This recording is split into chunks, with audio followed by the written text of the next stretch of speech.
Hello, I'm Simulated Deck and welcome back to Train Sim World. We are today at London Paddington. I've acquired a whole heap of new liveries and let's have a look around London Paddington and then we'll see which one of these trains we can actually drive out of here, because there are quite a few trains. Some of them you've seen before, some of them you've seen the types before. Some of the liveries you may have seen before, but others you may not have. This all comes from the Creators Club, which is in-game. We have a Class 378 in the new Great British Railways livery, or a mock-up of what that would look like. So as I've mentioned on a previous episode, retaining the yellow front and then the Great British Railways livery on each carriage. This livery, as I've mentioned in a previous episode, has had mixed reviews on various websites. I don't think it would look as bad as if it was on the front and the back cars, the cabin cars, and then either all red or all blue, or even red half, blue half on the trailer carriages. But yeah, they're basically the same design on all of the carriages. So that's platform 11. I found a mixture of Pride liveries, which again have been coming from the Creators Club. And hats off to anyone who's able to use the livery editor to get all these designs, because as I understand it, it's not easy, especially when you see some of the detail. This is an Avanti West Coast Class 390. And so we'll just go down.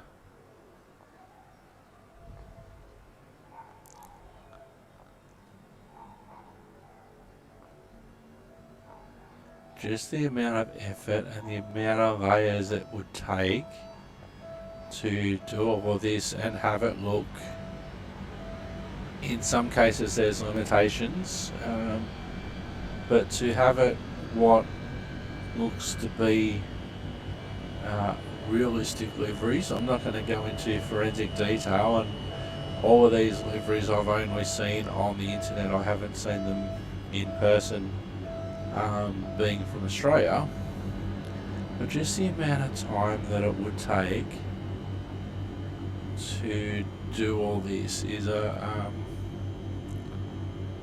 major credit to all the creators.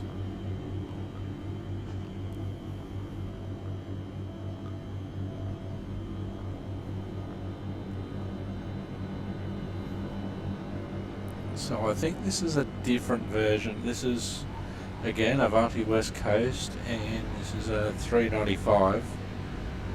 I think this one's a 390. It says a 390, but it looks based on the 395 design.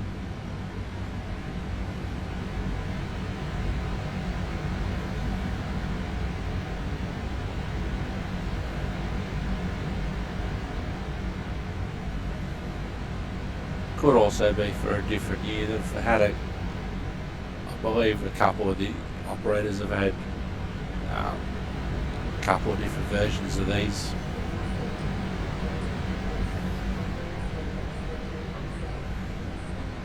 And these Rainbow or Pride liveries especially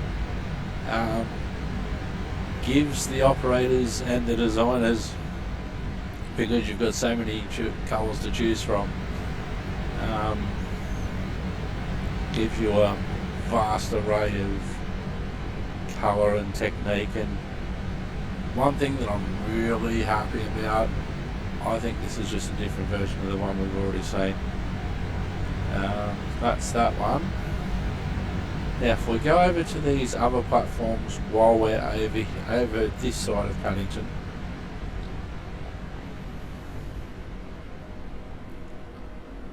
now these are Thameslink 700 class in the Pride colour scheme.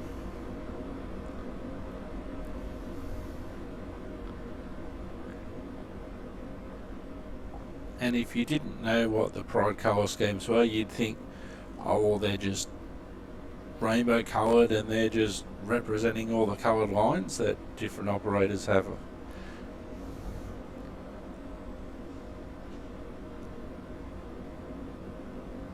But again, just the detail.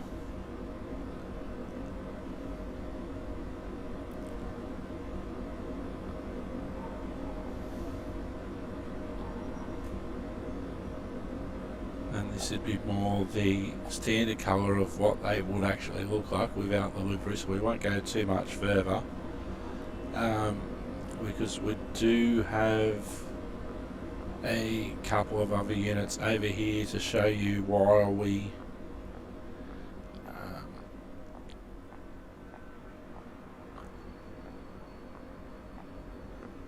so this is just a different, this is a similar version of the livery of the 700 class, and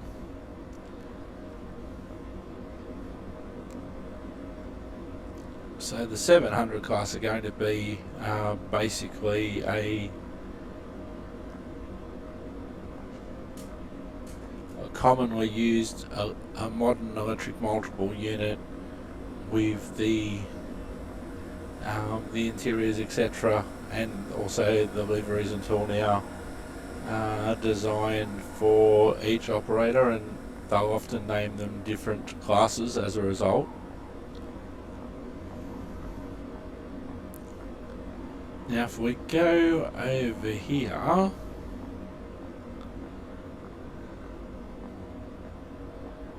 we've got a we've seen this on the previous episode, a class 395 in the Great British Railways livery, and also a mock-up of what a London Underground train would look like if it was this particular class. I think I have featured this colour scheme before.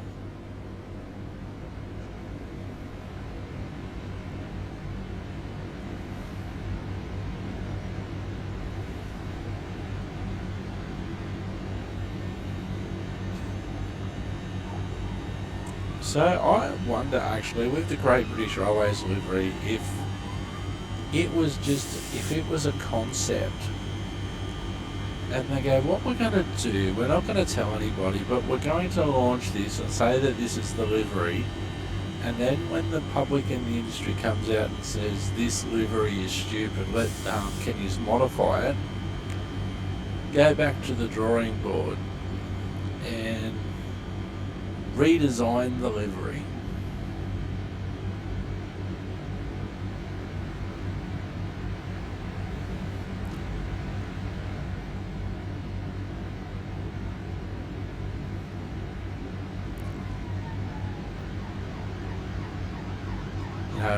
Redesign the livery and use it as sort of, in a way, viral marketing, and to get all these people excited about Great British Railways, and then, if they love it or hate it, at least they're talking about it, and that, I hope that's not the final design for reasons that I've mentioned already. Like the actual name and going back to using the old British Rail logo. Yeah, great. Awesome. And I understand where they're going with the Union Jack livery. Totally appreciate where they're going with that one.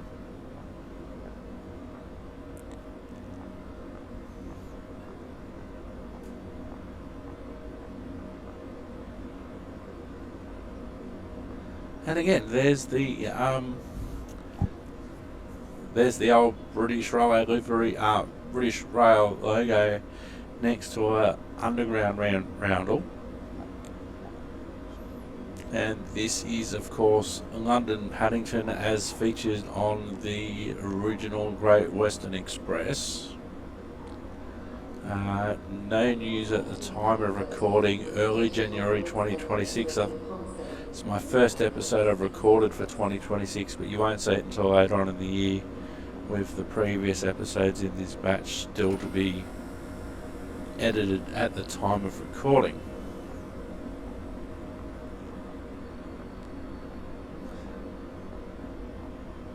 So this is what London Paddington looked like when Train Sim World, the original, was released.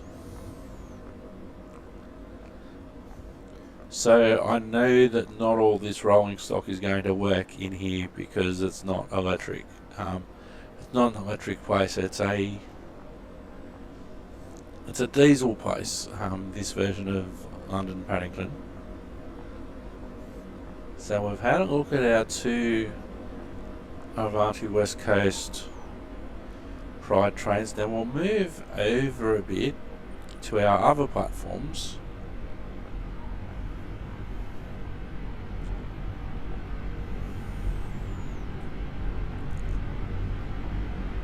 And this is a version of a Pride livery for Southeastern High Speed on a Class 395, or is it an 800 series? No, it's 390, 395 series.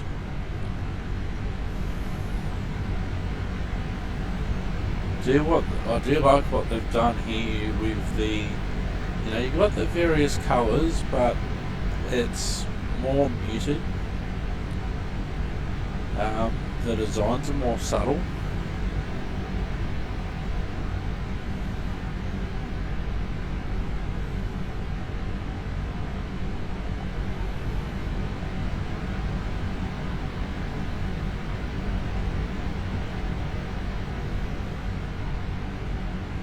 So I do like what they've done here.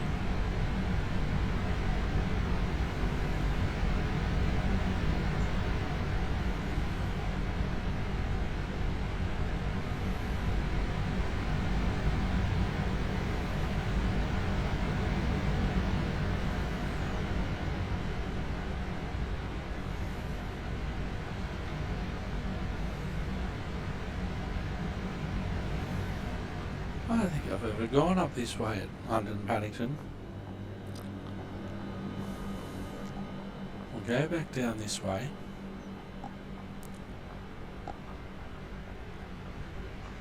Now Virgin Trains lost their contract, and that contract turned into Avanti West Coast in the end. But the reason why I'm featuring this Virgin livery, and it's basically as it was, is because Virgin has been announced as an operator for what would be currently and only Eurostar services between London and Europe. But I think they're looking to build new trains and be ready to commence in the early 2030s. So I wonder if it will be this livery, the classic livery. This is a 390, or if it will be a newer, updated version of the Virgin livery. So that's the main reason that I've featured this one here.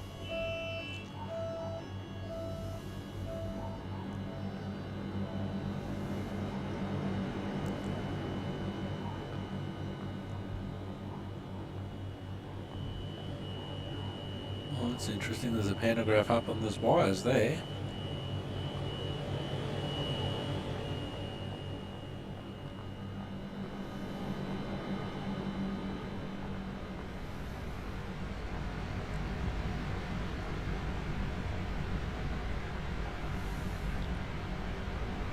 Now we've got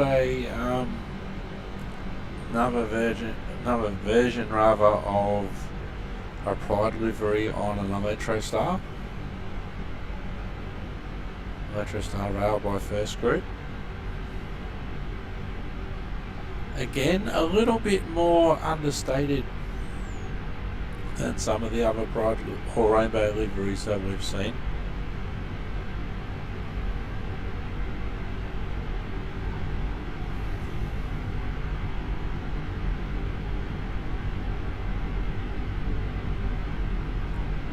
And sometimes you can tell that this is being done by enthusiasts.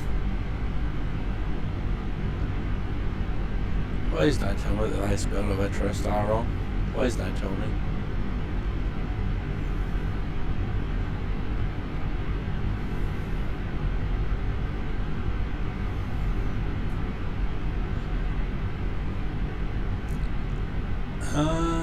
Let me see. Go to platform 5. Please keep personal belongings with you at all times. Any unattended baggage will be removed or may be destroyed. Now I do like this one.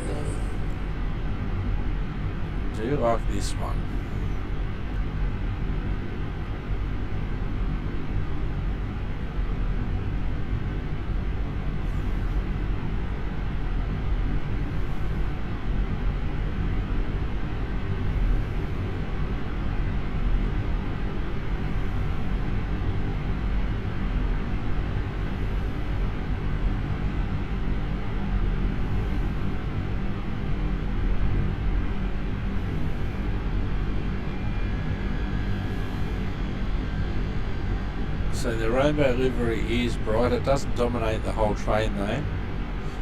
You do have operational elements like the bike sticker signs and the door stickers there.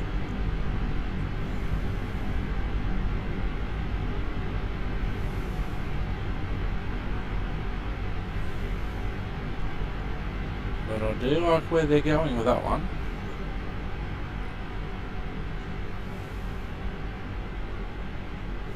Alright, this is another version of an Avante West Coast Pride livery.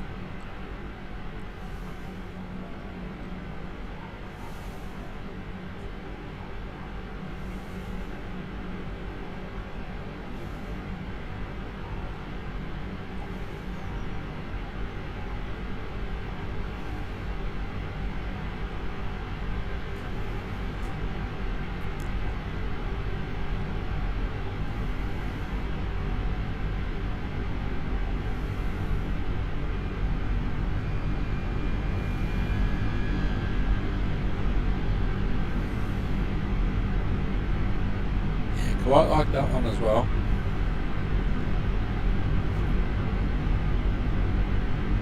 I think it's a similar concept to ones that we've seen on the other side already, but on a different class.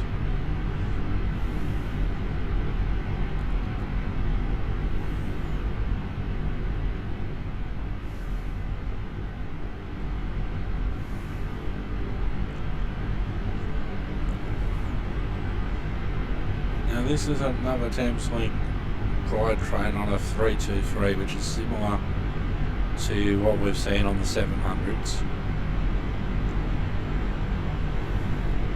Now the GWR one is interesting. On a class, on an 808, this should be an 802. It's very, very interesting. Now there's a lot of the corporate green with flashes of the rainbow there at the front, and this would also reduce the amount of time that it would take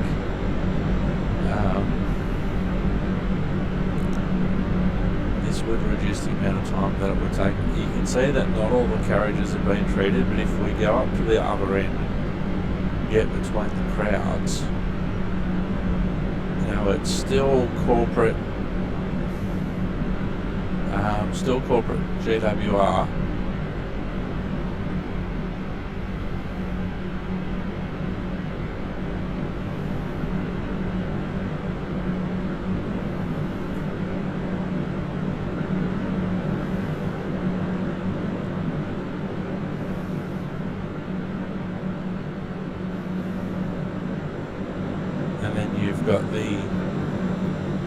And then you've just got the bright colouring at the cab end.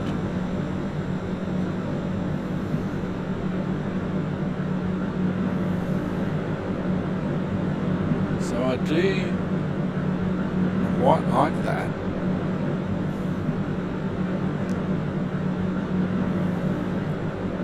I do quite like that indeed. And the last train that we're going to feature, I was originally going to have this in St Pancras, and so that's the reason why I added this last train. It's a French TGV version of the Pride livery.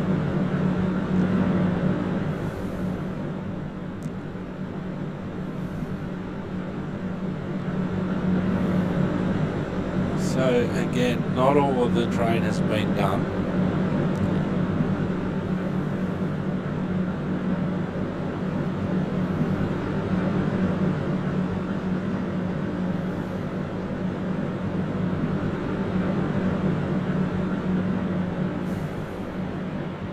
But the end has been done. So I do like the look of the front end. So the front end's a little bit different, but the rest of the train hasn't been touched basically. So let's go back over to platform 2.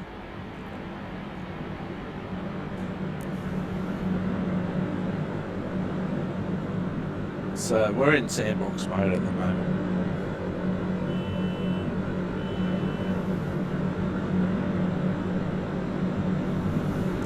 So I'll be very interested to see what London Paddington looks like when the remastered version comes out, and what era of the remastered version are they going for? Are they going for, as I thought that they should, going for the electric era, the modern era, where everything's where there's overhead wires, etc.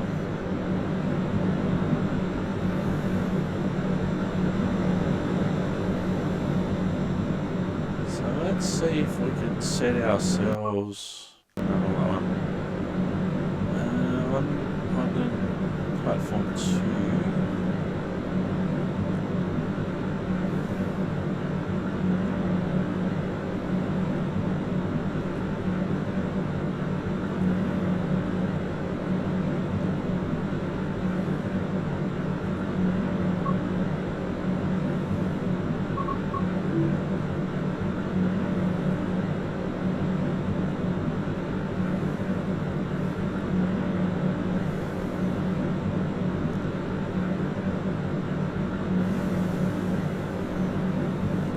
As far as I can zoom in.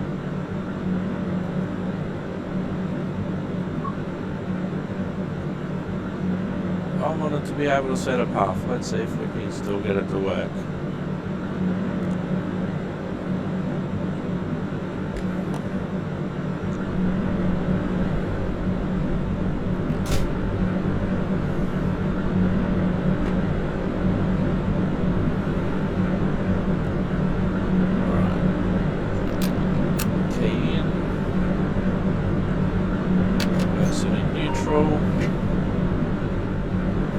We'll set up our driver safety systems.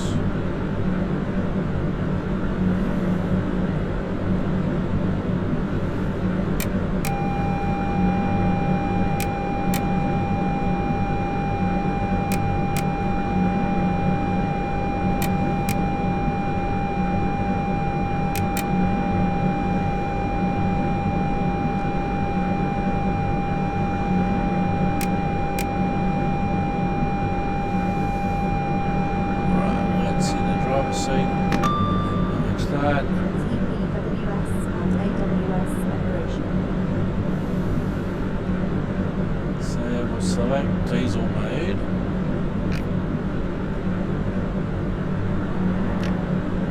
And we've started our engines.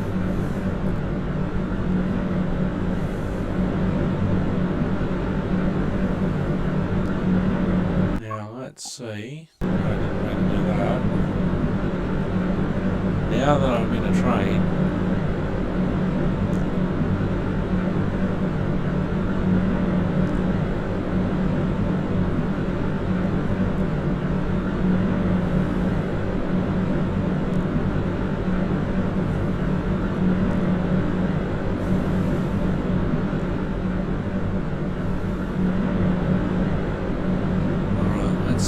rest of the train.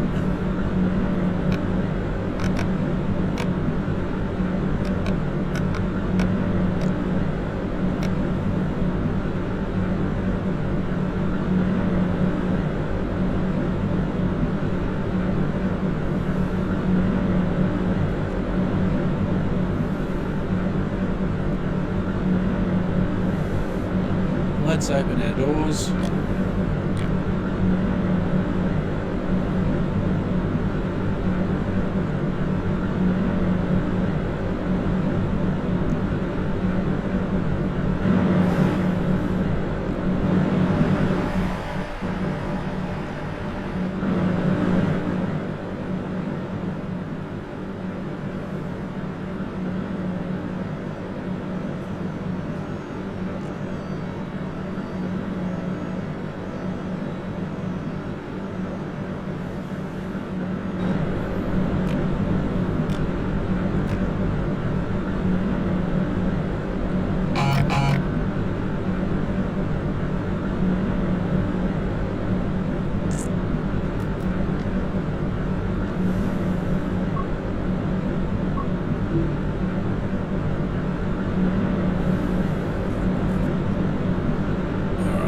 Reverse into forward. TPWS and AWS operational.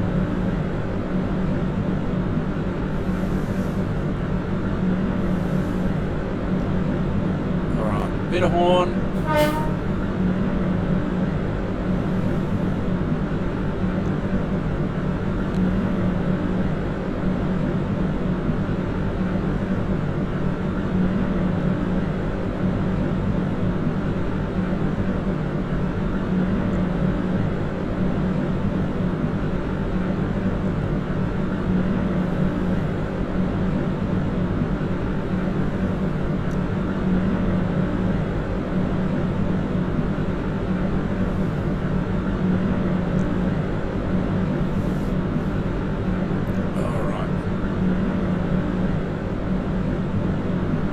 Well, clearly that's not going to work. I'll be back soon.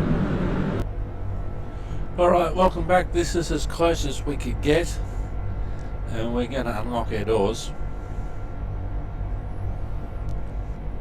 Once we key in. Master key on. Let's do all of our safety systems now. ETCS on. DRA on, selective door opening normal, AWS on,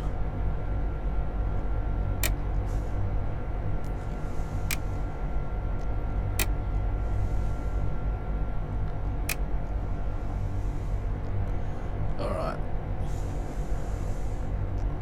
so let's get into the driver's seat, master key on, reverse it into neutral.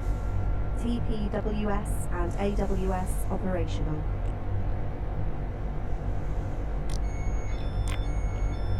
So let's go outside.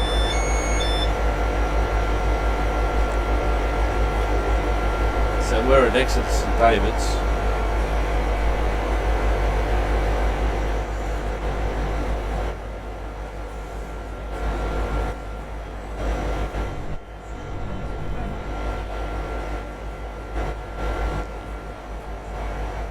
Just might be able to zoom in. Well, hang on, we'll change our marker box before we do that.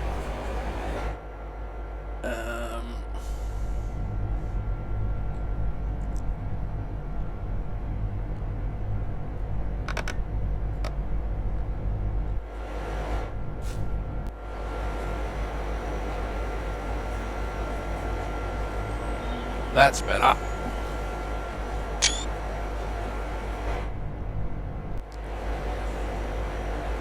Right, let's lock our doors. Reverse into forward.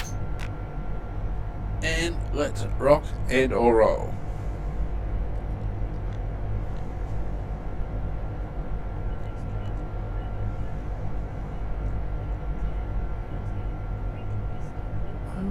How did that reverser go to forward? How did it go to off? TPWS and AWS operational. Alright, here we go.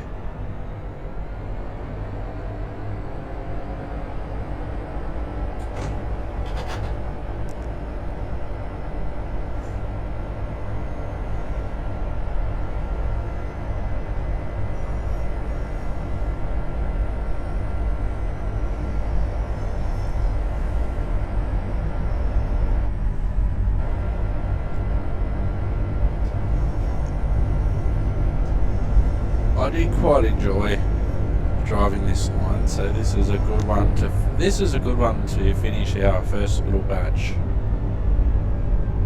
for our 2026 episodes.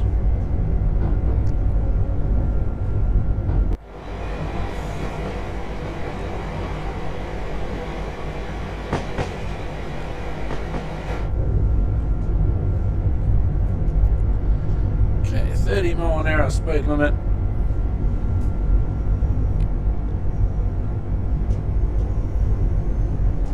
Nothing to get too excited about at the moment. But here we go now, we can go a bit faster.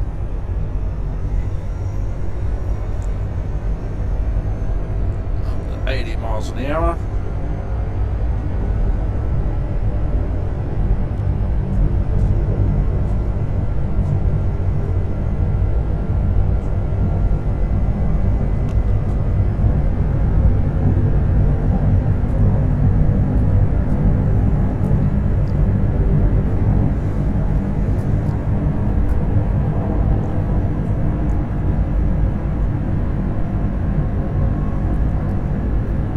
So the next episode we'll probably see after this one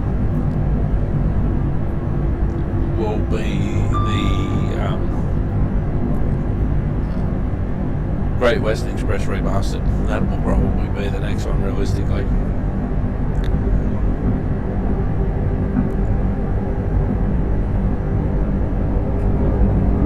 Oh, we've got 100 board coming up.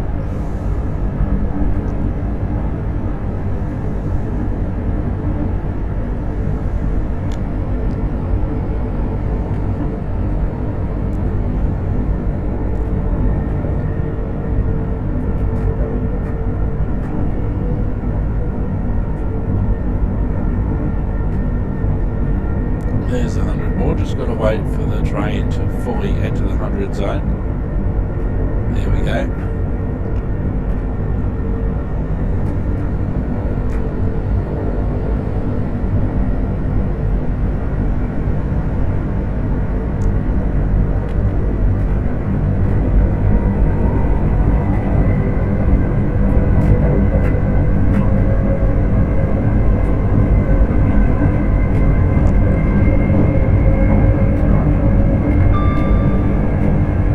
Beeps from the AWS.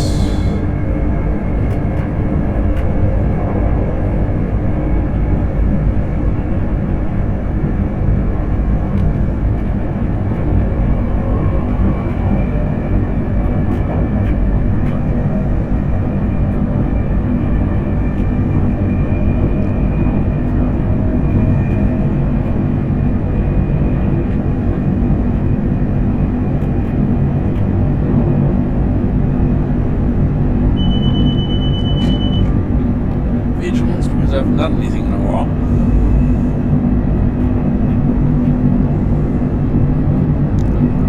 So we'll just coast now, we're pretty up to our 100 mile an hour limit. Still got 12 miles to go before our next station.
even a little bit earlier, so let's do that now. Bit of minimum brake to start with.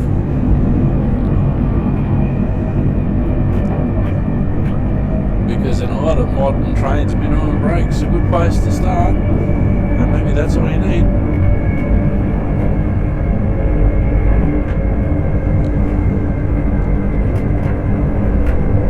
So it wasn't really heavy braking, and we're almost down to the 75 mile an hour speed board that's coming up.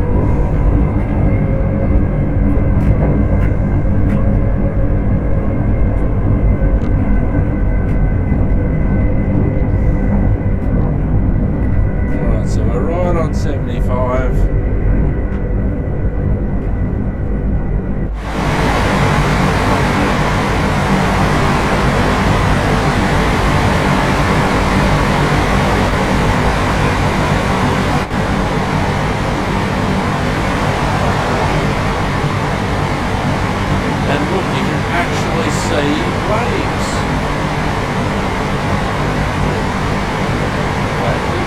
Actual waves.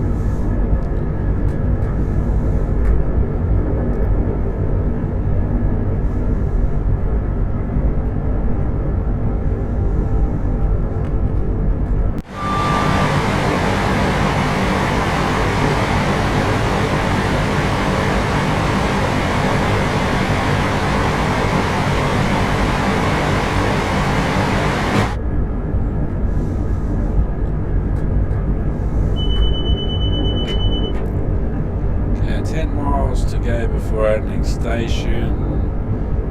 There's a signal coming up at a platform, then we've got an 80, which had actually been increased for speed. You see that coming up and you think, oh, 80, that's a reduction. No, in this case it's actually going up from 75 to 80.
Two signals, then a 70, then a 75.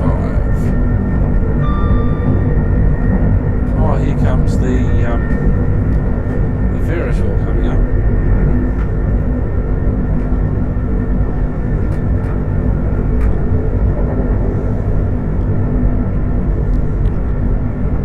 So around about this signal, we'll need just a dab on the brakes for the 70 board.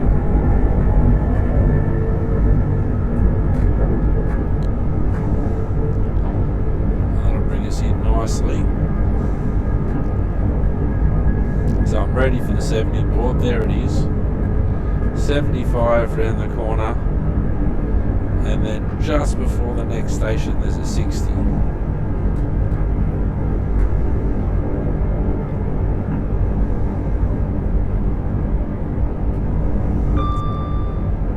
Alright, there's a 75 board. We do have a 60 coming up shortly, just before the next station. So I haven't even braked yet.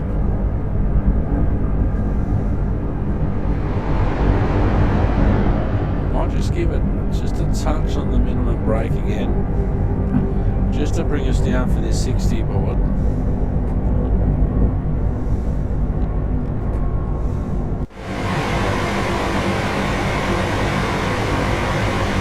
Oh, that's awesome.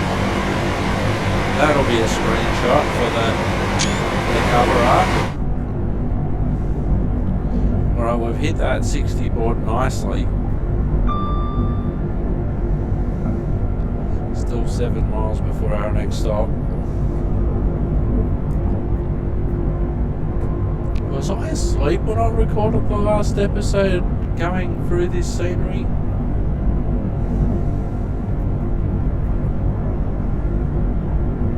It's fantastic scenery. I have noticed very few complaints about the scenery for the Riviera line.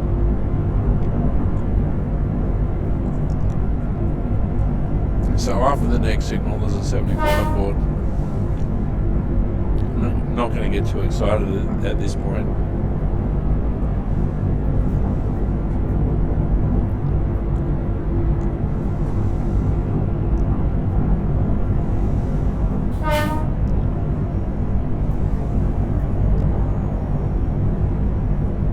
So one more signal and then shortly thereafter is a 75 board. We have lost a little bit of speed. I'm sure the passengers are loving the view, especially those on the left hand side.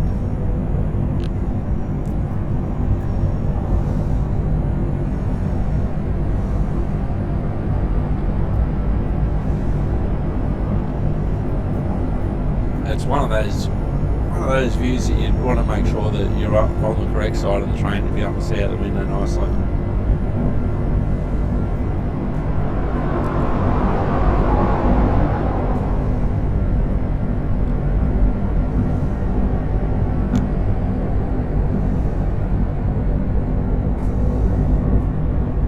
The 75 board is coming up shortly, but we're on the 75 board now, but there's another 60 coming up just after this next signal. So I'm not even going to try to attempt to catch up to go up to the 75 board. I need to come straight back down to the 60 in a minute anyway, just after this next signal.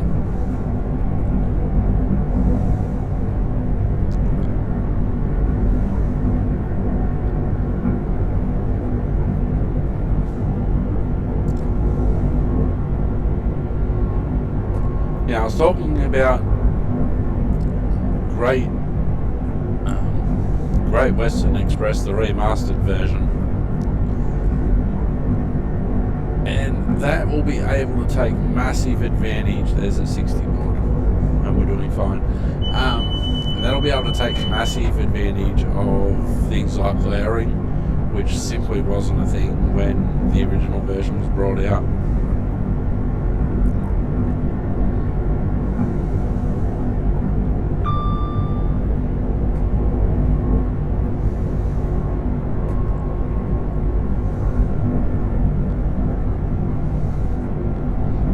There's an 80 board, then there's a signal, and then there's a 90 board. We've got 4.6 miles to go before our next station.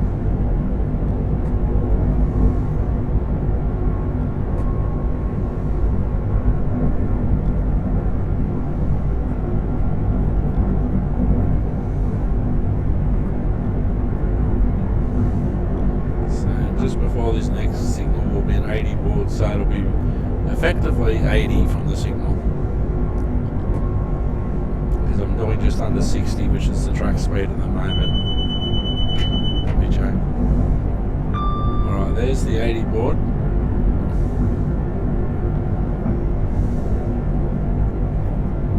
So the 80 board's taken effect, so we'll zoom.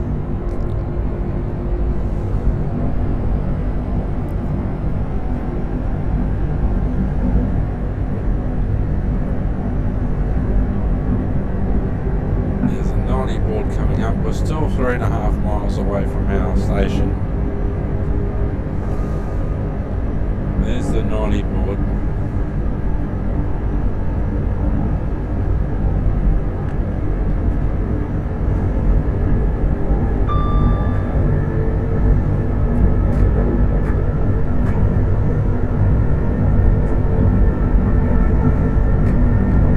I would love to be an inner city or a regional driver in England.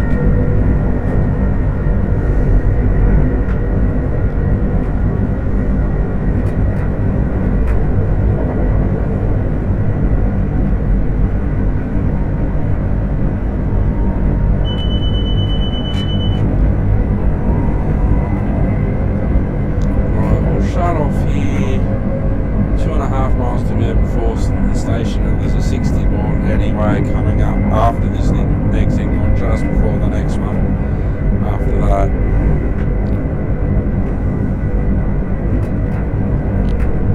So we saw it before and we're going to do it again. The minimum brake works really well.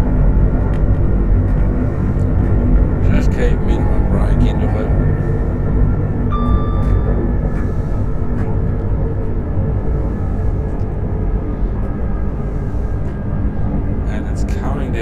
Coming down nicely where AWS warning ahead.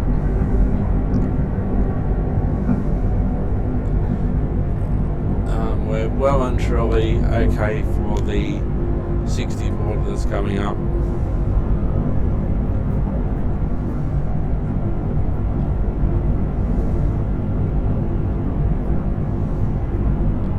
But we're also 1.6 miles from the station, so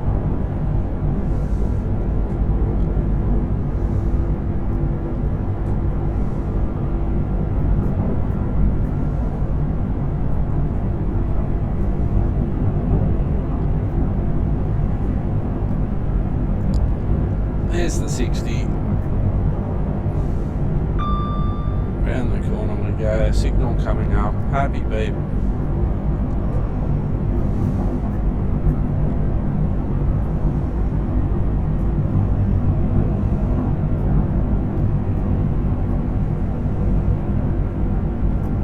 So 1 mile away now.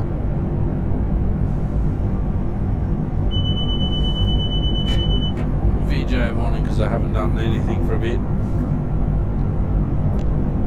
Okay, station interview on the hard.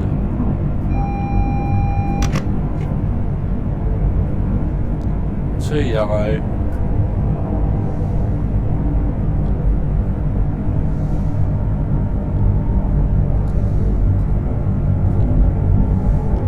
About half a mile. So we should have a single yellow the platform and a stop signal at the end of the platform.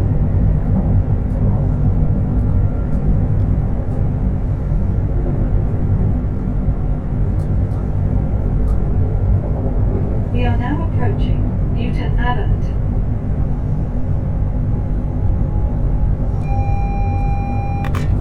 Single yellow. Can I do my regional interview on this route? Just do a recording and just send it to them and explain what I'm doing. Oh, there's a Voyager.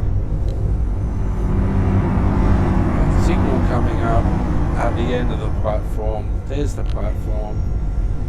Minimum brake. We're doing 20 miles an hour. Off the brake.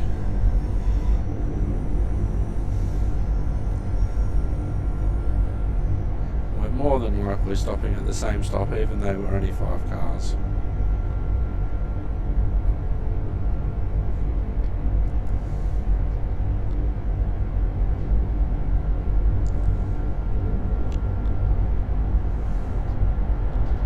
Minimum brake, and that's probably all we'll need realistically.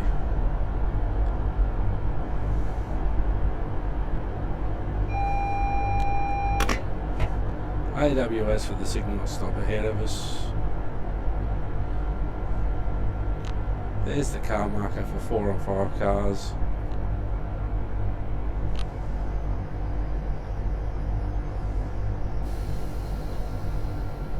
This is Newton Abbot.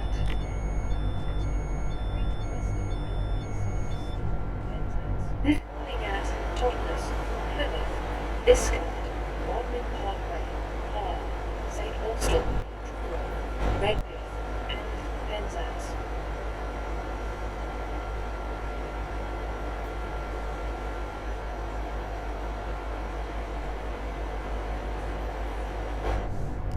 Right, we'll look at Jaws. Signal is clear. The AWS Sunfire will remain there until we approach the signal.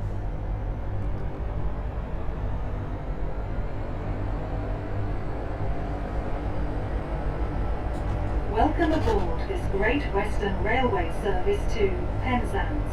We'll be calling at Totnes, Plymouth, Liscard, Bodmin Parkway, Parr, St Austell, Truro, Redruth and Penzance.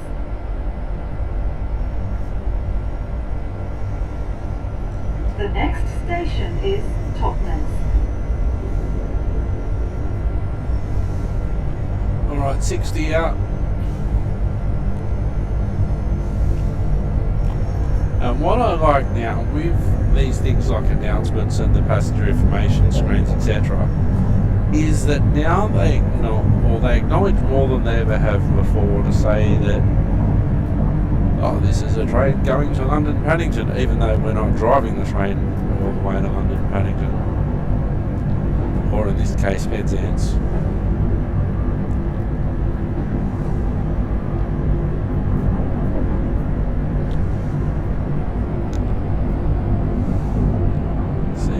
Climbing.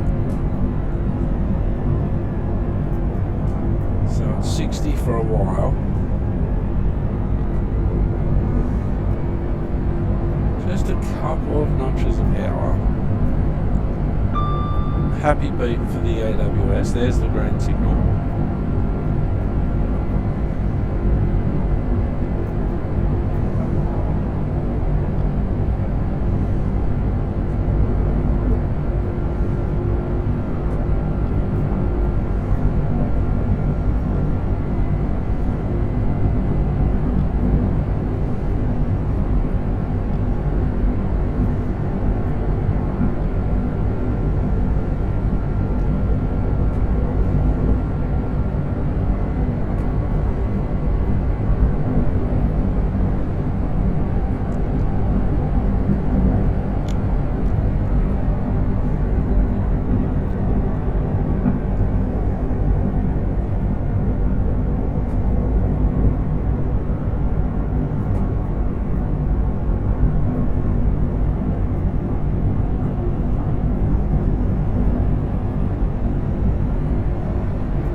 Now 1% upgrade.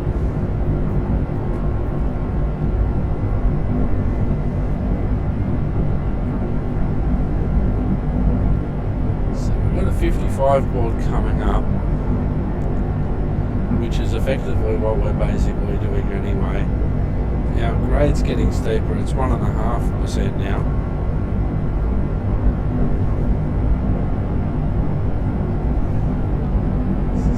Go back to 2 notch. Coming up to the 55 board now, so we've driven this section well. There's a 55 board. 1.6%. Now it's gone up to 2% uphill.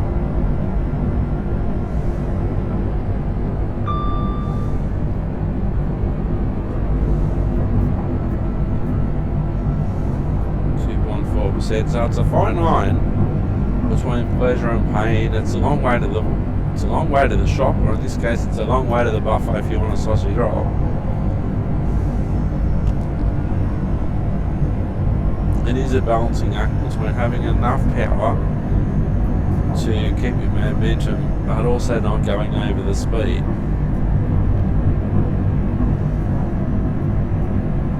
I'm in 4 notch for the moment because I did let the speed drop a little bit.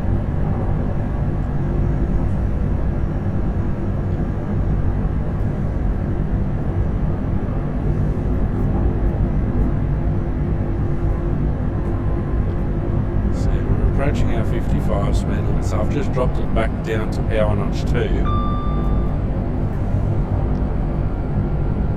The grade's not as steep now, 1.4%.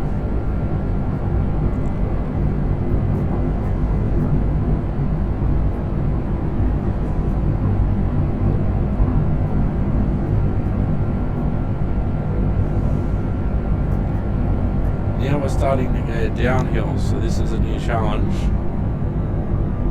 Got to the top of the hill and now we're going down it. And so now is about keeping control of the train and keeping under the speed limit. And this is where minimum brake is good. So you can drop the speed a bit,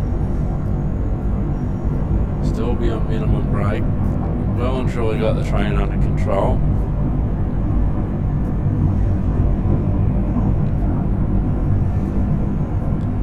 And then you can just coast for a bit. You don't need to power up because the train's just going to pick up the speed anyway because we're rolling downhill.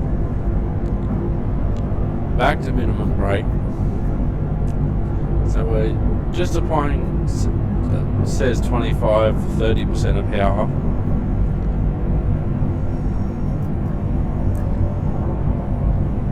Station's in 3.7 miles. Still going downhill. We're about 10 under the speed, so we'll just coast again. Train will pick up a bit more speed. And then once we start to get over 50, I'll just go back in a minimum brake. So we're not throwing the passengers around. We're easy on the equipment. We're sticking to the speed limits.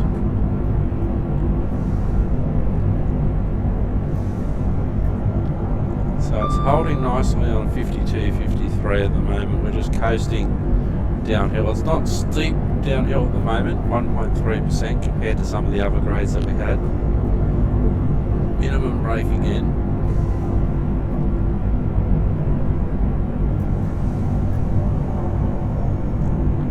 3 miles to our next stop. And this is what it's like driving a train down a downgrade. Where you're going up one side of the hill, then you're coming back down the other.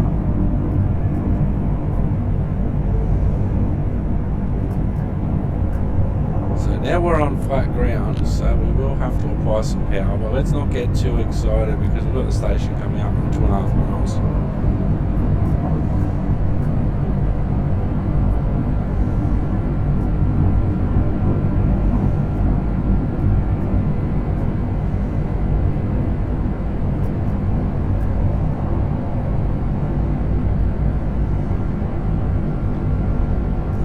So I'll compare this to where other 800s run in Train Sim World. For instance, the Peterborough to Doncaster bit, which is basically just flat out speed. But this is a more of a driver's challenge. Keeping your train under control, keeping under the speed limits, applying the brakes and power appropriately, coasting appropriately. We started to go downhill again. A flashing yellow, and there is a 60 board coming up. Oops. Okay, we'll just shut off the brake there, so we'll just roll in again. We are going downhill. Do have a 60 board coming up, which is a slight increase on the actual track speed, but we are coming into our station in about 1.5 miles.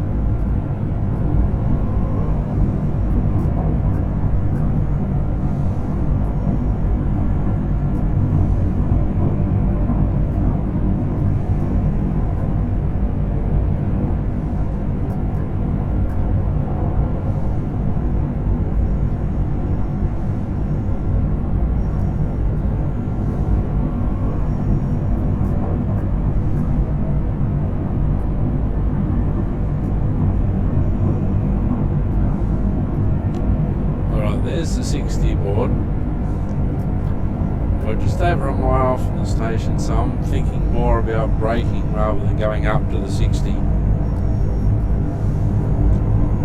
actually thinking about braking, and in the real world I'd know my braking markers. Where's a good place to start braking? A good landmark like the back of that signal in the opposite direction is probably a good place to start. Again, minimum brake's good. So we've got a signal coming up. So that signal's clear. We've got a route indicator saying we're going to the left. There's a 45 board just before the station, which we're going up. We'll be under that anyway. One of our colleagues in the other direction on a 10-car unit.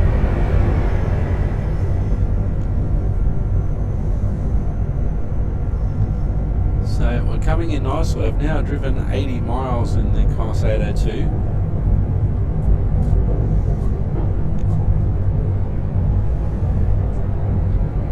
A little bit of power, but not getting excited. We are now approaching Totnes.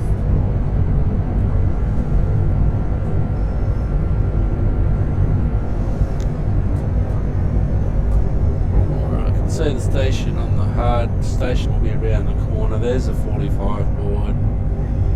Got a visual on the station now. We are going to the left as the route indicator told us. So the station's on the outside tracks.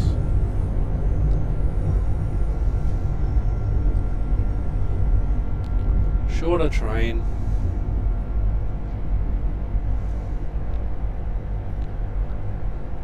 And we'll just roll in nicely.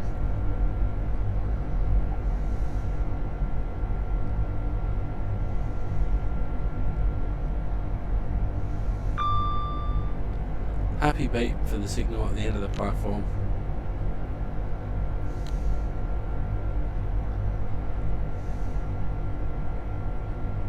There's our car marker.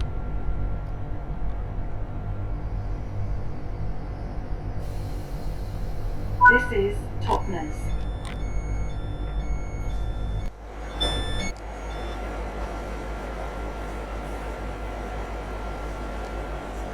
There's our train, there's our station, there's our car park.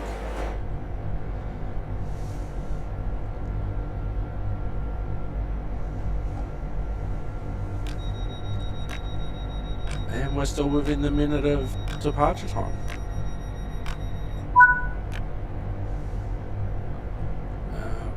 Plymouth Platform 5 is our next stop. So coming out of here, we've got the green signal, and then almost immediately. Welcome aboard this Great Western Railway service to Penzance. We'll be calling at Plymouth, Liskeard, Bodmin Parkway, Parr, St Austell, Truro, Redruth and Penzance. So coming out of here, we've got the signal on The 25 next board station is Plymouth. right next to each other basically. And then soon after we'll hit a 60 board, which is coming up now. I have to wait for the whole 5 cars to pass that 60 board.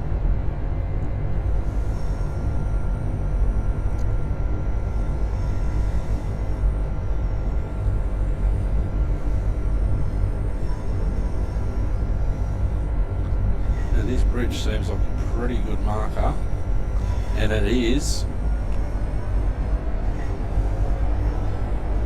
So 60 miles an hour now, one signal on the HUD.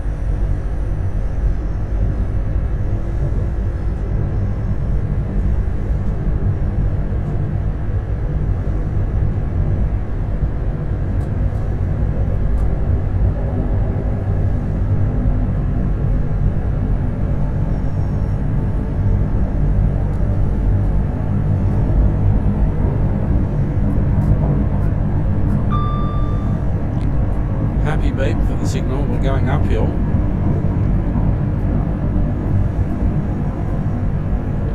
$20 miles to Plymouth.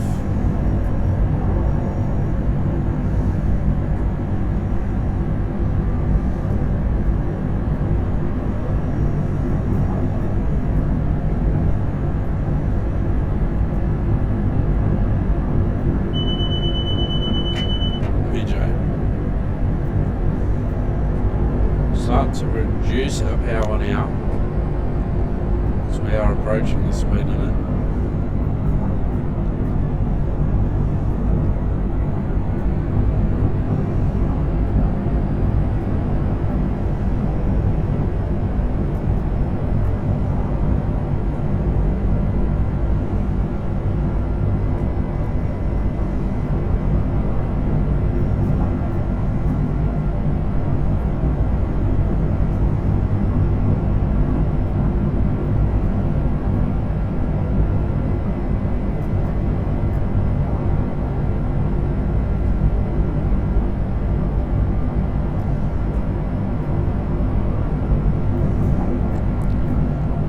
Going uphill,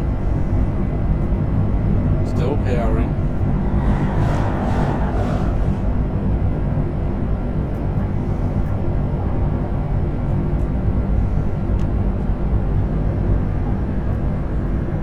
Max power.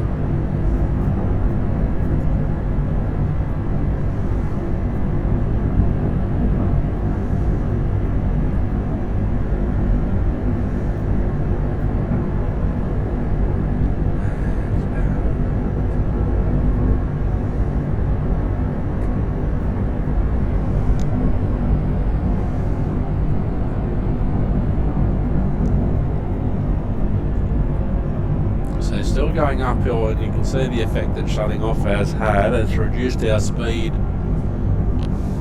by about 10 miles an hour.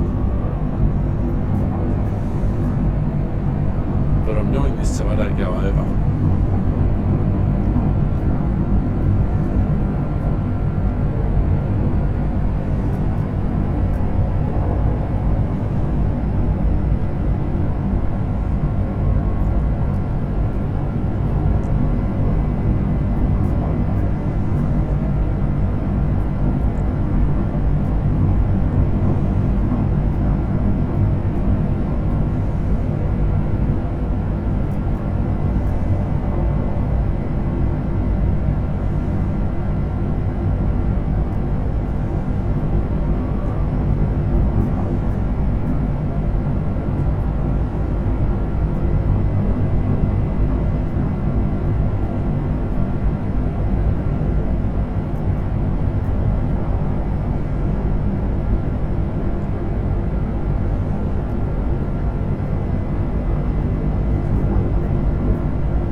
To go before Plymouth. Still on a 60 board.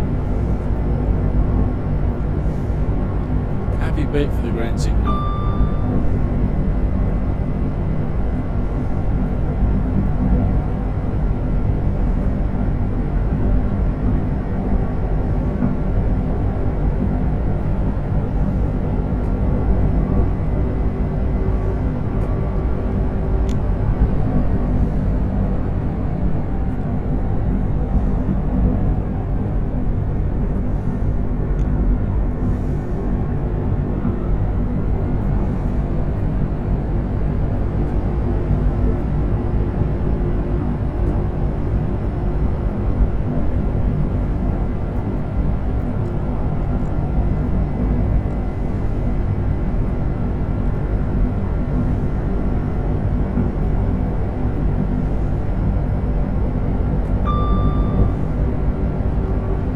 Back on the oval, still a 60 board, starting to climb uphill again.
downhill.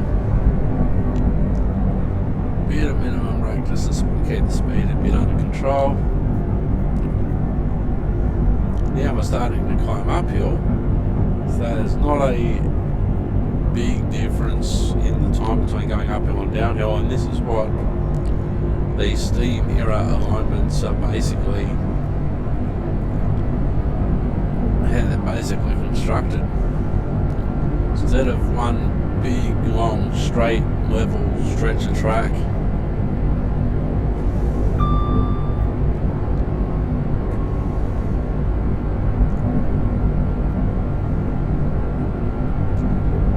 there's curves, there's uphill bits, downhill bits. Starting to go uphill again.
Miles, no speed changes on the horizon. It's been basically 60 since we left the last station. Once we rejoin the main line, BJ.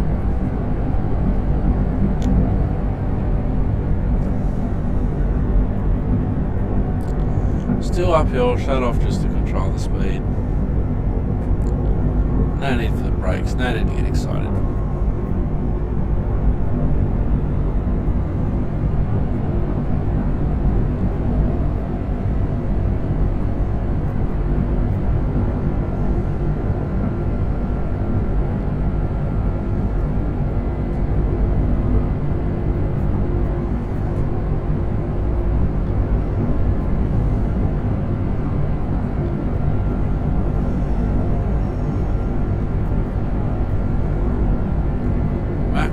Track. We're doing 55, that's a 60 zone.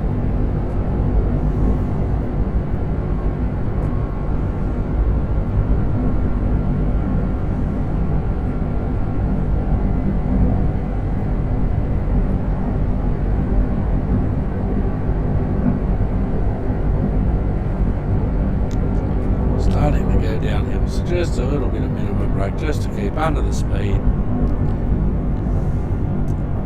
Join the Plymouth in about 15 minutes.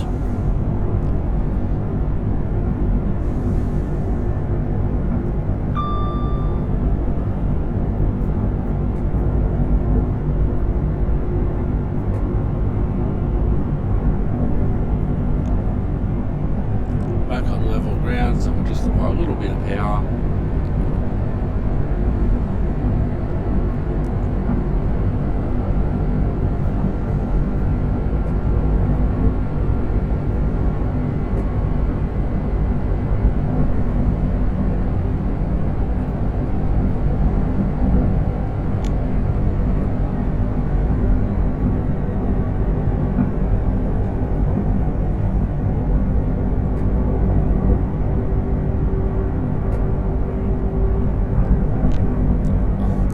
Just a bit more minimum brake as we're going downhill.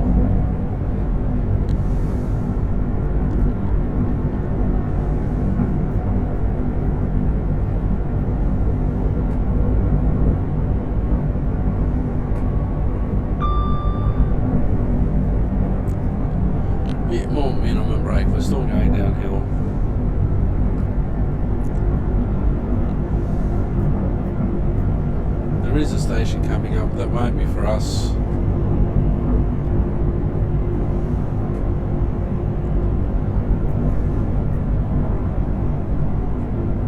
What I'd be keeping in mind if I was a real driver on this route,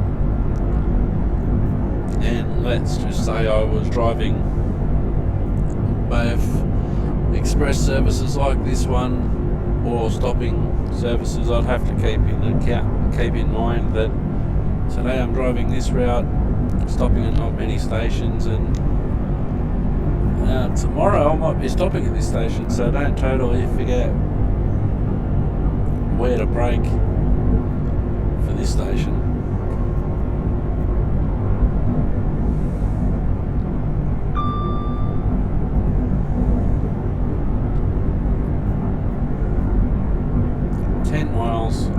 In just on 10 minutes, so a mile a minute basically.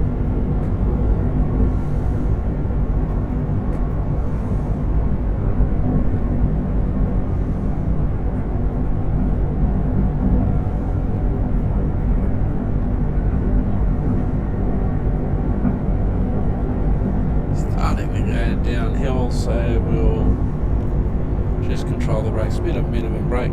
For this whole timetable I've barely gone above minimum brake if I've braked.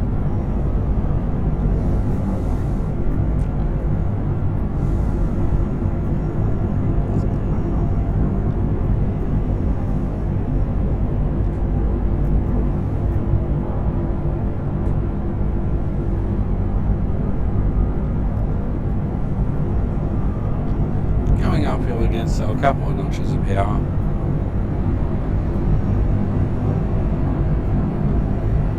Leveled out again. Keeping in mind, if you're on a longer train, you might have some part of the train still on the level and some part of the train on the uphill bit or the downhill bit. Now we're going downhill again. And there's snow.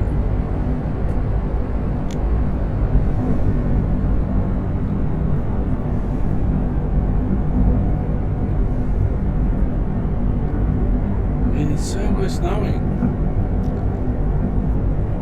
and it has been for some time by the looks of this.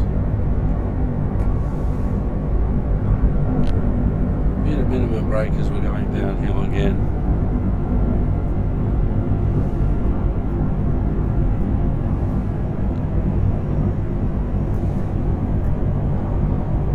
Just under 9 miles to go now.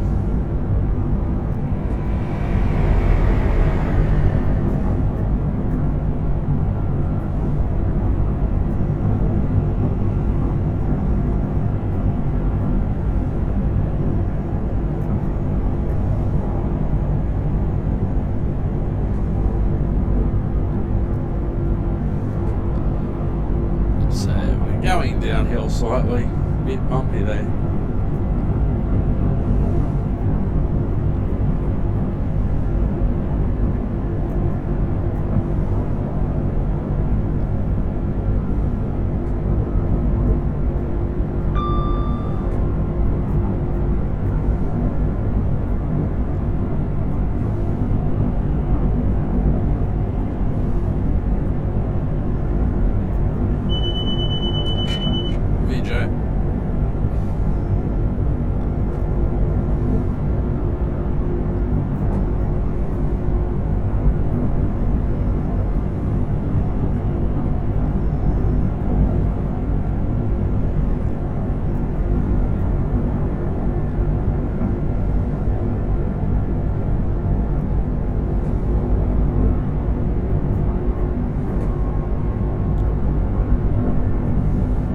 Still going down here, hill, creeping up to the 60. I'll just buy a bit of minimum brake here.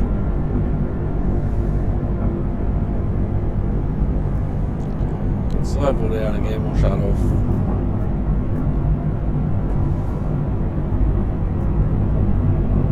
About 7.5 miles to go before our next station.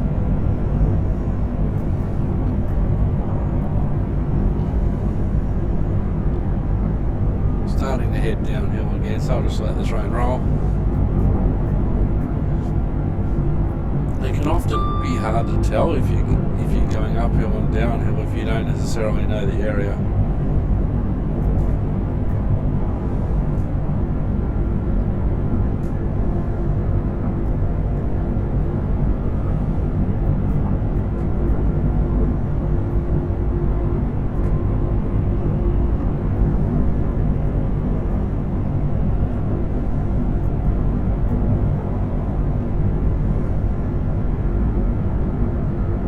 Slight uphill section now.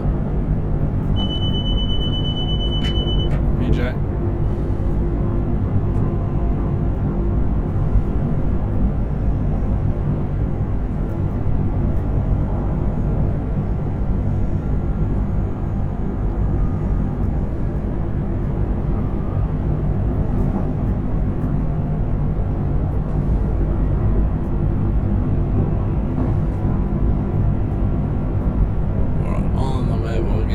A couple of notches of power.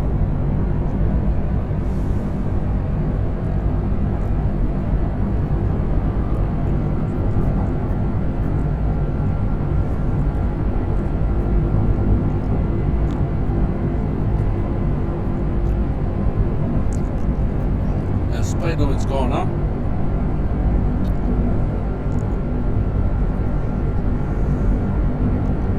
We're 6 miles away from the station, so I am applying a little bit of power.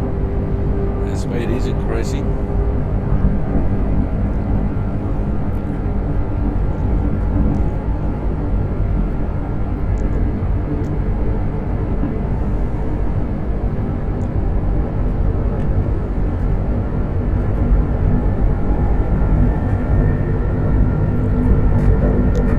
And we're going downhill. Just a minimum brake just to keep it under control. 80 speed board when I'm down.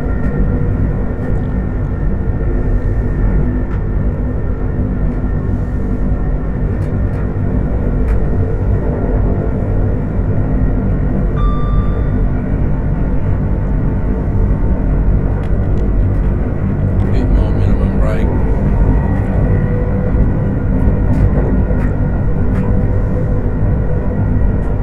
We're 5 miles away from the station now.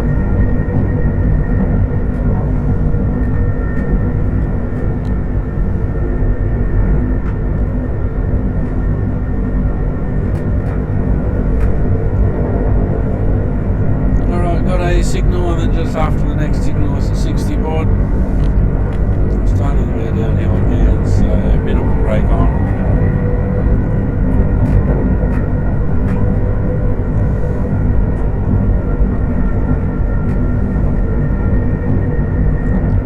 So we'll just keep our minimum brake on now, basically until we come down to 60.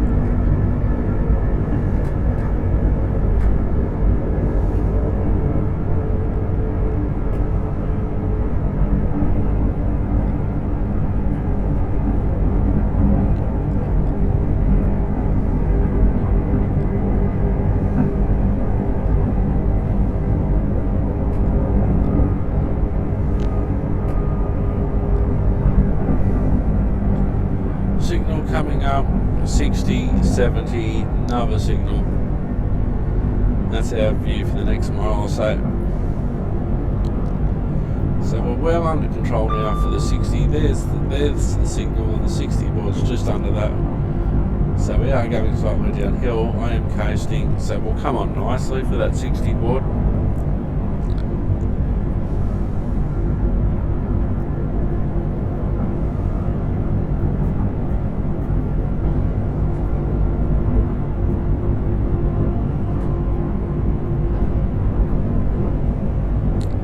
There's the 60 board.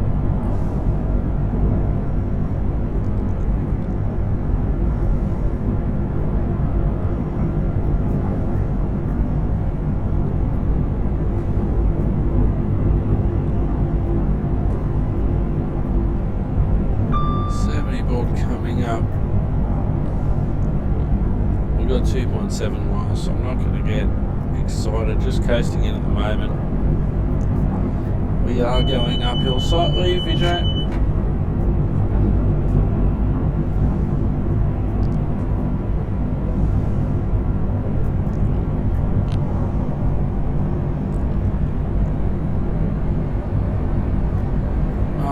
Powering again.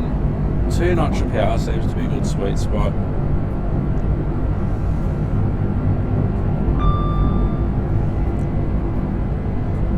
Two signals, and then at the third signal there's a 60.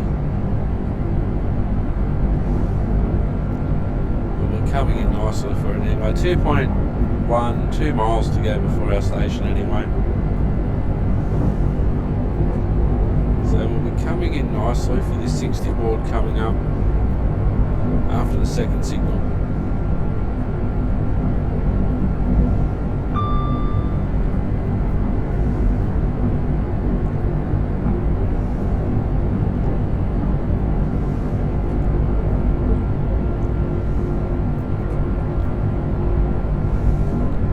Alright, 60 VJ.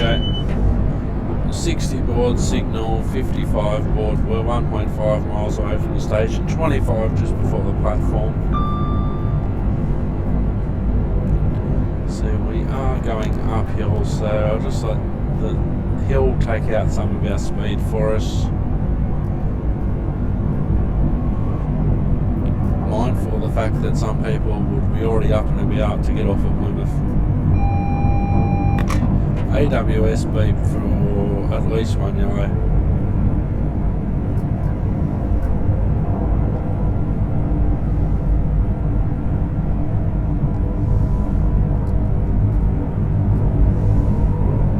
Okay, 55 board coming up, which we're under anyway.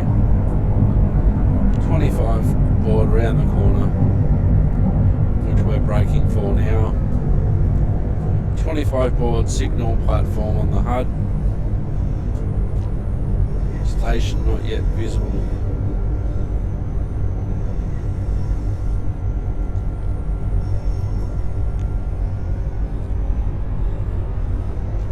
Going uphill slightly.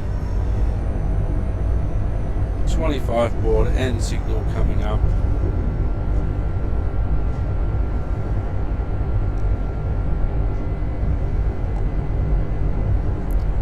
.25 board signal platform, can't see the platform yet. You can see the signal. AWS for at least one yellow.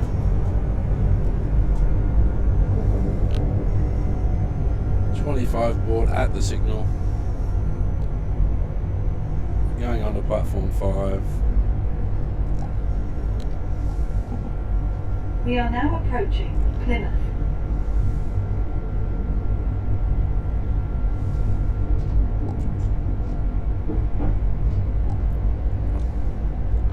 Station will be round the corner. And it was nice and sunny when we left Exodus and David's, and now look at it. Let's repeat a signal.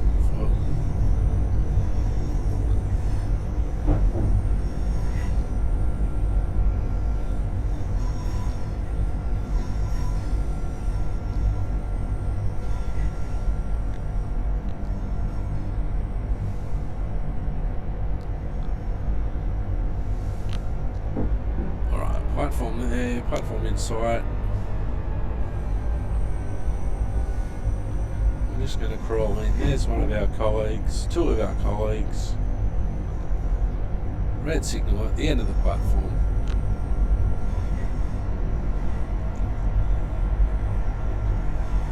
Expect the AWS chime in a moment. We're a couple of minutes late, but under these conditions, still pretty good.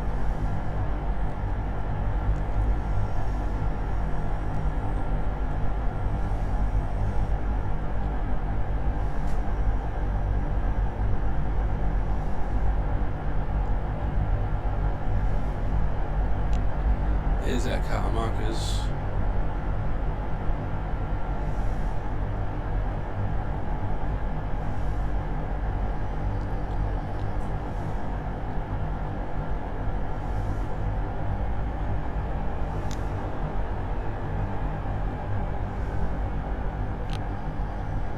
Minimum brake.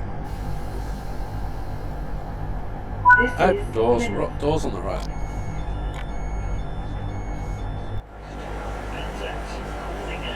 Liscard, Bodmin Parkway, Parr, St Austell, Truro, Redruth and Penzance.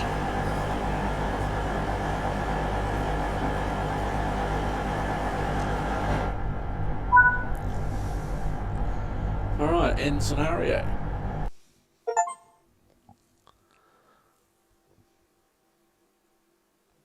Silver medal, how did I miss out on a gold medal? An hour and 3 minutes, 51 miles.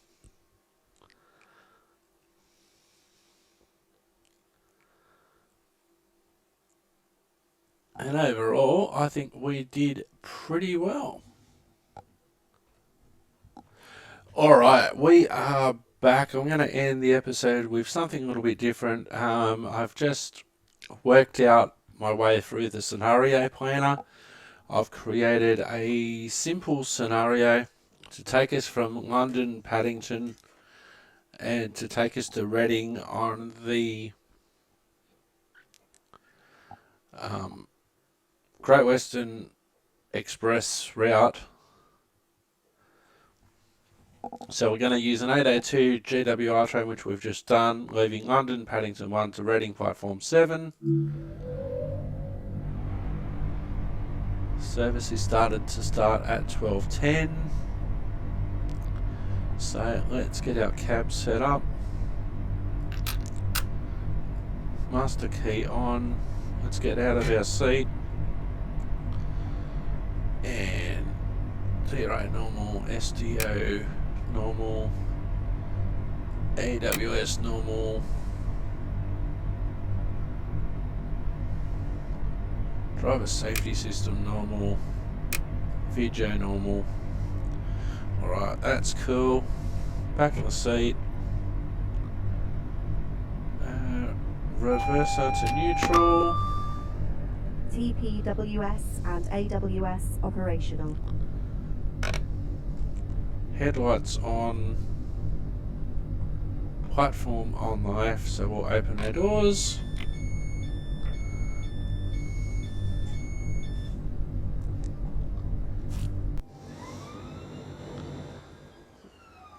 So here we are using the GWR 802 in diesel mode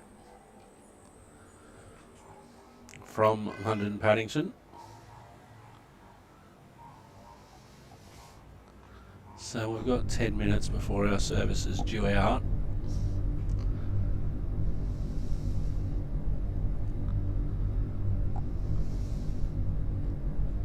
So we'll get out of the seat, we'll go stretch our legs.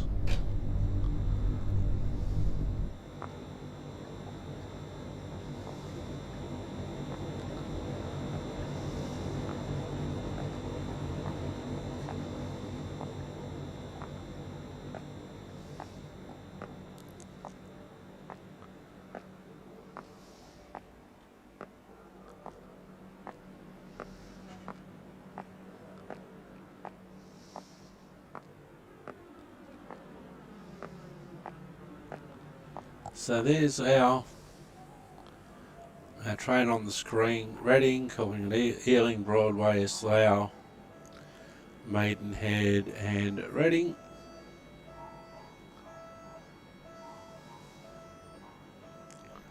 So, and because this is the first ever route,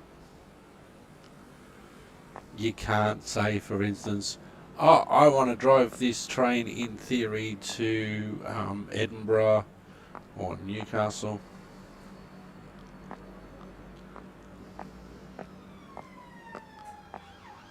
Now we'll just get back in the cab.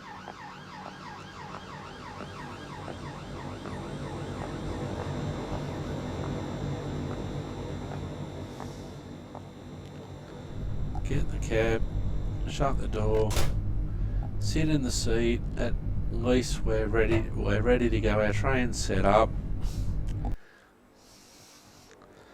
Our train is set up and waiting to go. So what we'll do, we'll finish the episode here, and this will be a great preview for what the line looks like in its originally released form.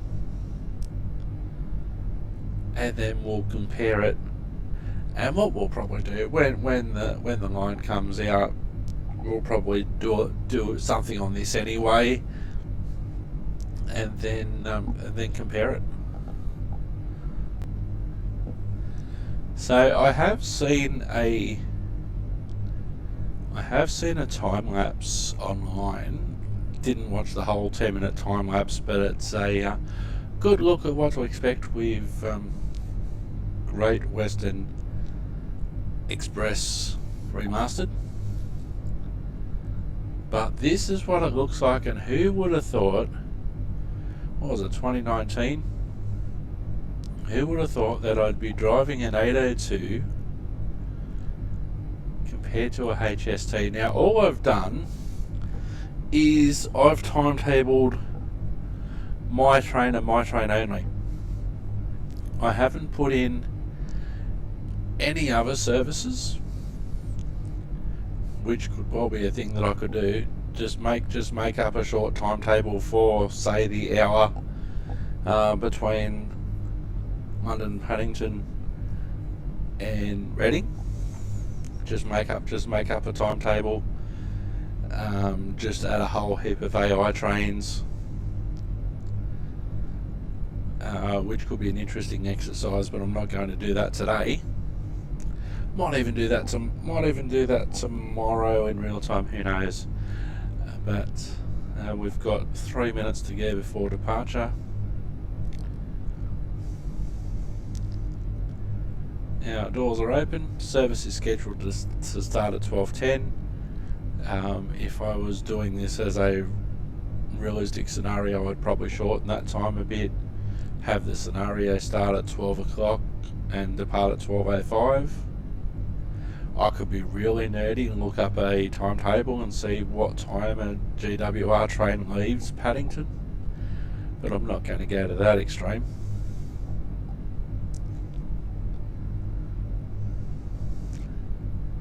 Now, interestingly, it says that the next stop is Swindon,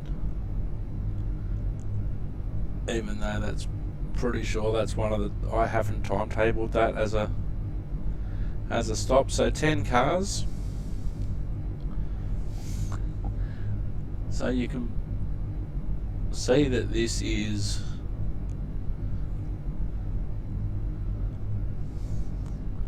the screen here. So we've got one pantograph raised,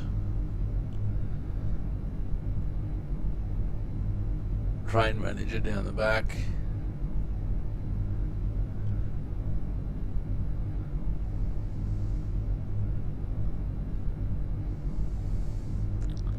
there's the train radio, the setup between diesel and electric. So our service is scheduled to start at 12:10. We're just over a minute away from departure. We still don't have the road, although that should change in a moment.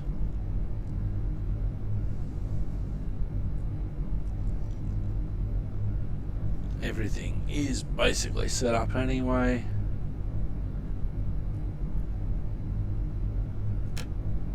Reverser into forward is working. We'll put it into neutral because we're standing in a red signal. DRA, we can set that to remind us that the signal's at stop.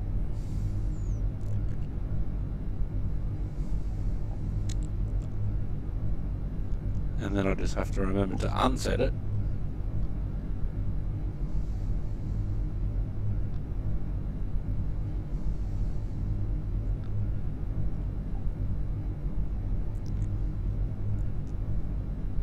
So 20 seconds before our service is due to start, we probably won't get the announcements.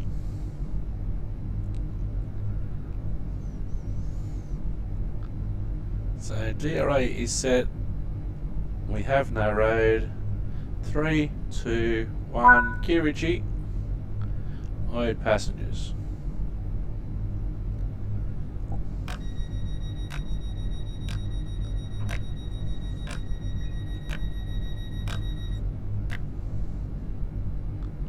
Doors are unlocked.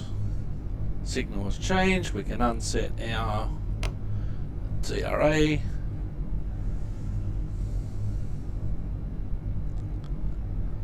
Can we see people on the platform now? Probably not at this end. Maybe at the other end.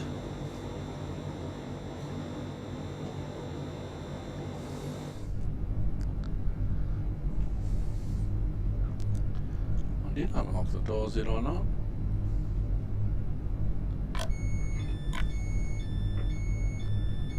Thought I unlocked them already.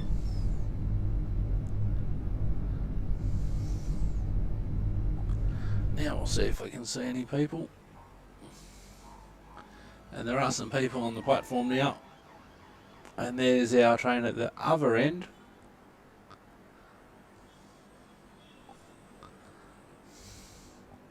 That's a very different shot for a screenshot compared to the first time I took screenshots with a HST in there.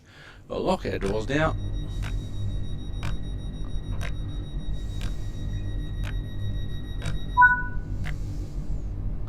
And Ealing Broadway is next. Reverser into forward.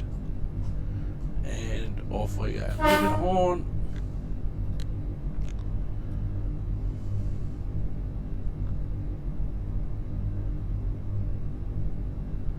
And we're underway.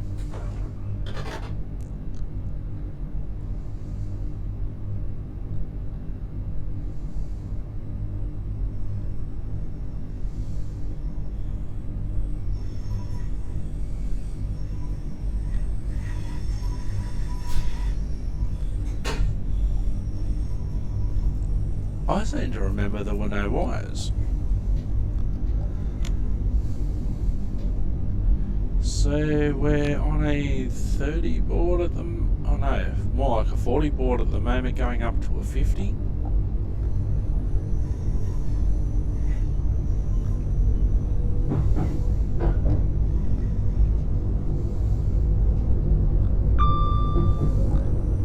Happy beep, so our AWS is confirmed operational.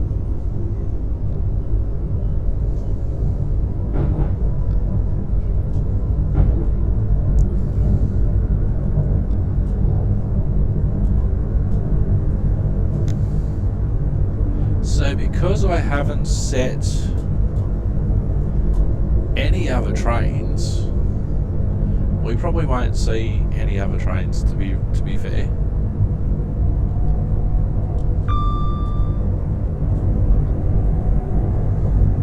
So this first bit is just to see if the scenario works. And it should work because it's a fairly basic scenario. Take one train from Paddington, take it to Reading, and have me drive this service.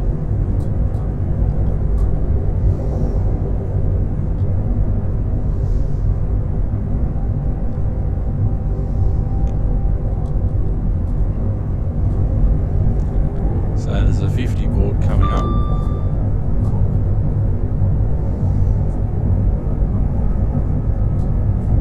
Right, there's the 50 board.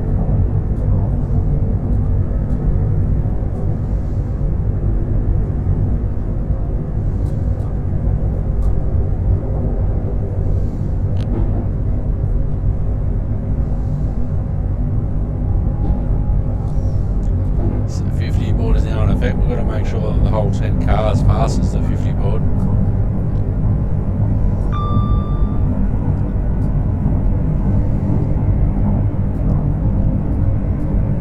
Certainly has a very different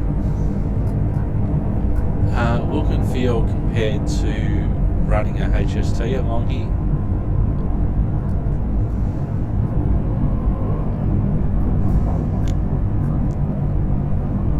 I reckon I will build a scenario for this section.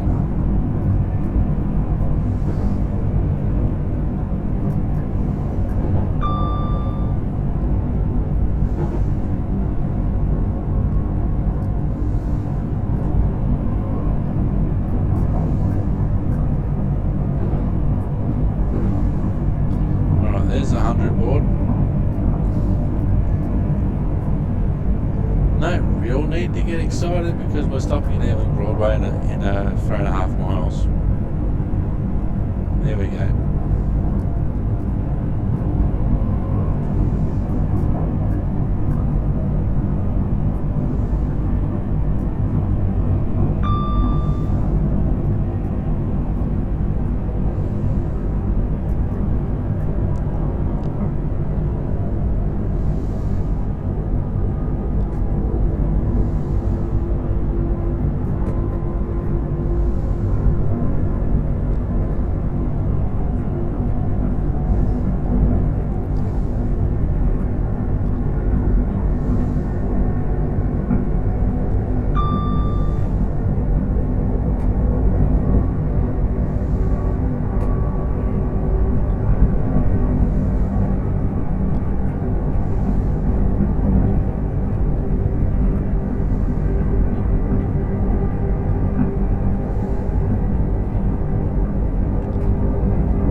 Do at the end of this episode off camera is I'll check to see if somebody's already made a timetable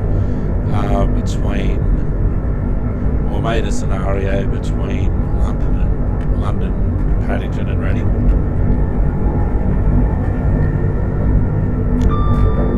Alright, 1.1 miles. We'll start the brake now, minimum brake. Might need a bit more than minimum brake.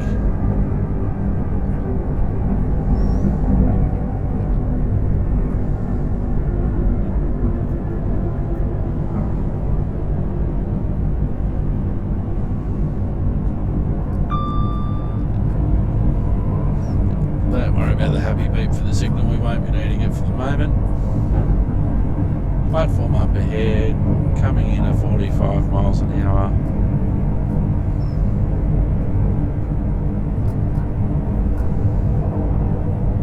We are now approaching Ealing Broadway. Oh wow, wait, look, we did get an announcement.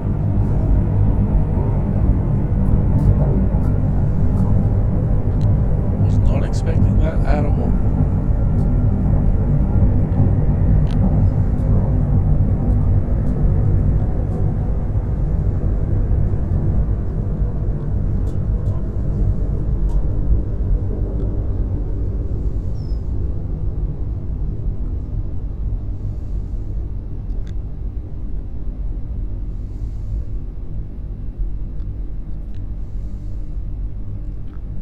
Why reinvent the wheel if somebody's already done it? So this is Ealing Broadway.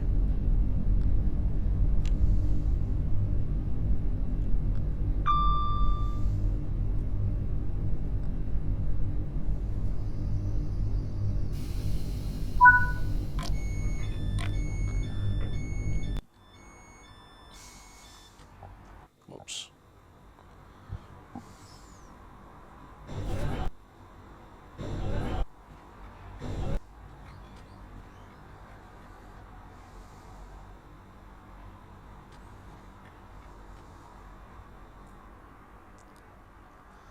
Alright, we must be due to lock our doors in a moment. We'll get back in the cab.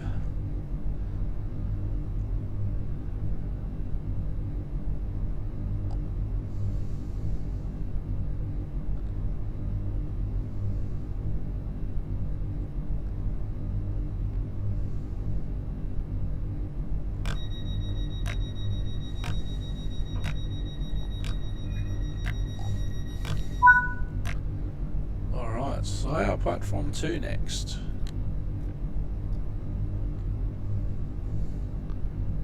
we're on 125 board.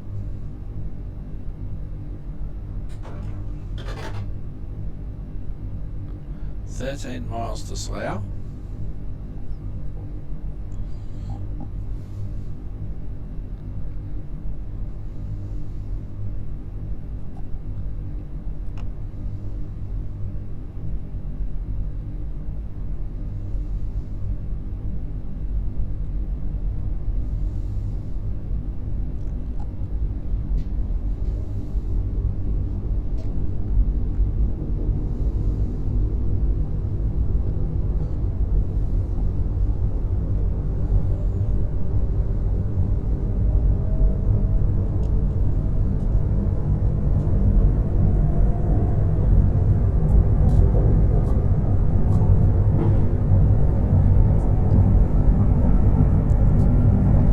So we'll just zoom along in max power.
No. 5.4 miles.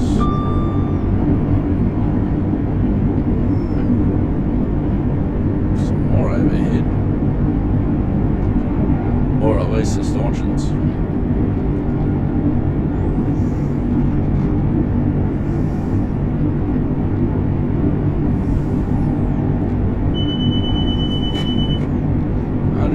Miles an hour, time to shut off, 4.5 miles to go.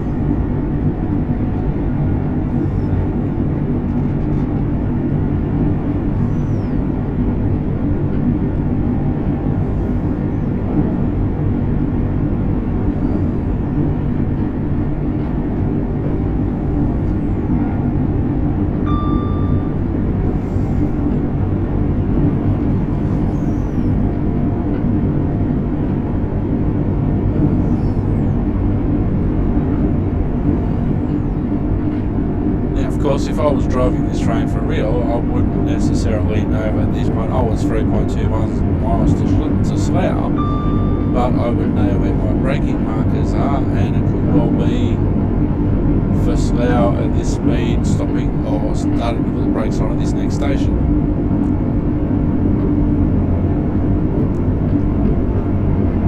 So Slough's not this platform, but the next one. Start putting some brake in.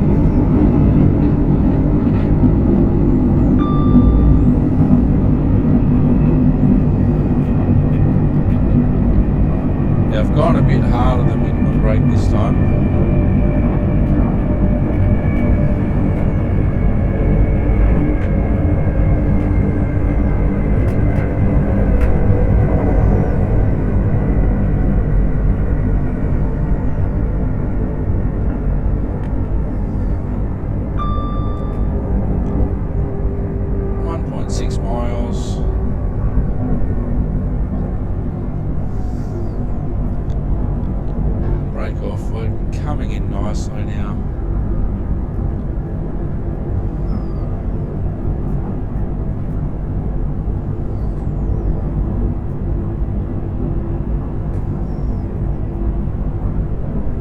So what I'll do once we get to our destination, to Reading, on camera I'll go into where the menu is and quickly search for a scenario or a timetable for Paddington. See if I can see one. So 54 miles, can just see the station on the HUD now. No more signals between me and Slough. Coming in nicely, have a reasonably long platform.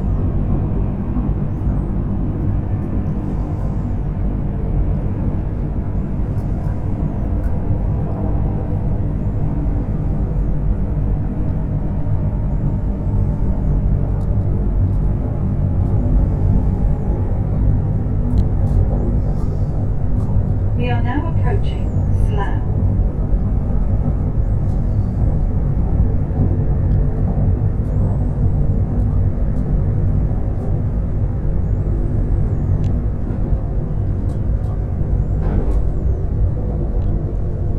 This is the real voice of the real person who makes the announcements on these trains.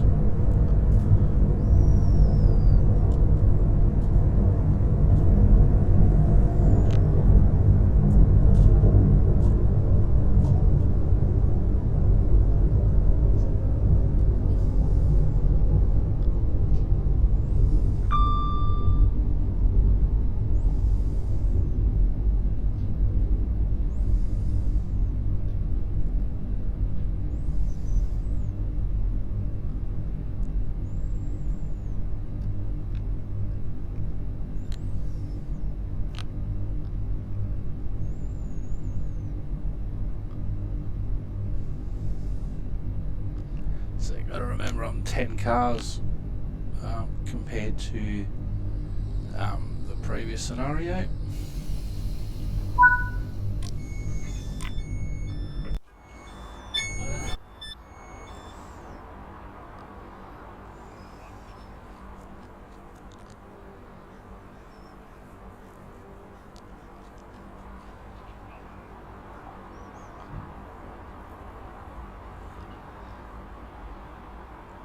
So what partly is active as well is an off the rails mode. So that would account for the pantograph being up.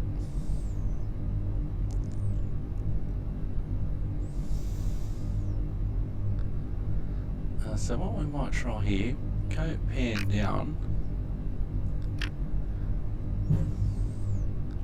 So the pan went down, start the engine for the diesel.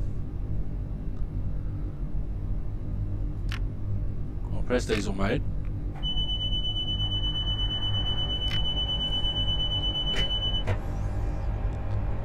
Right, diesel mode is on, we'll lock our doors. That pantograph is down. So what off the rails mode does, it allows you to, for instance, drive an electric train in an area that's not electric. Oh, hang on, we've got to change our reverser again. No, reverser is into forward.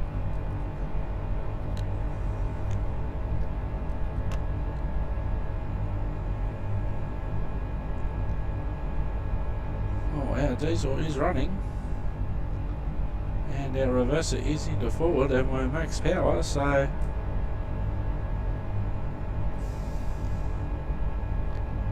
oh, it's even showing the right stop on the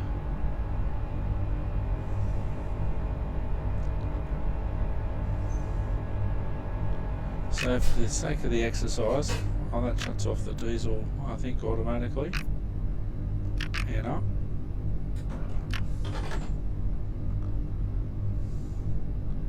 We probably should have done. Now we're going. So we're in electric, and this is the thing with the scenarios. We are in electric mode, even though yes, we are an electric train, but there's no wires. But that's what off the rails mode as a part of a timetable or a scenario would say. Otherwise, it would say computer says no.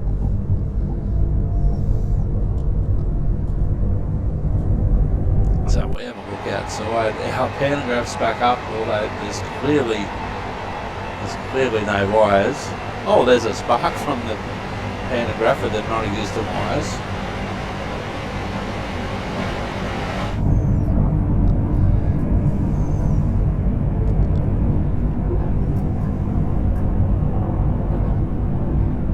And here was me thinking the diesel mode would work.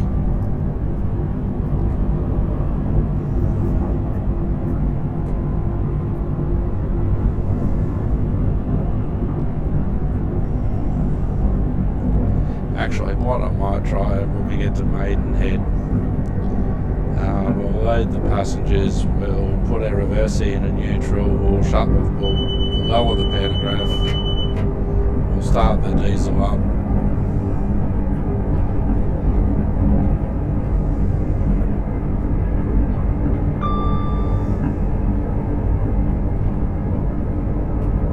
So we've got some stanchions up, but that's about it.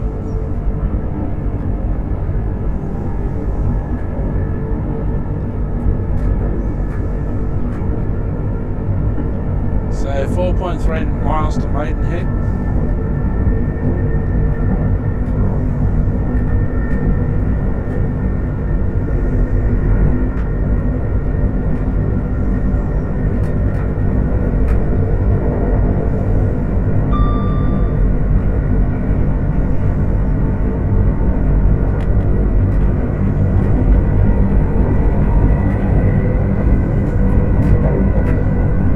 Because I ran this train in diesel mode in the last part of the episode, I just assumed that it would be running in diesel mode now, but then I just couldn't hear the diesel running.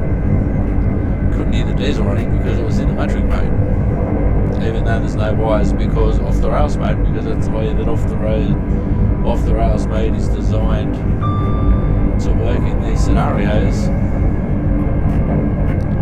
even if there's no overhead. You can turn that off, by the way.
trains to this timetable, to this scenario.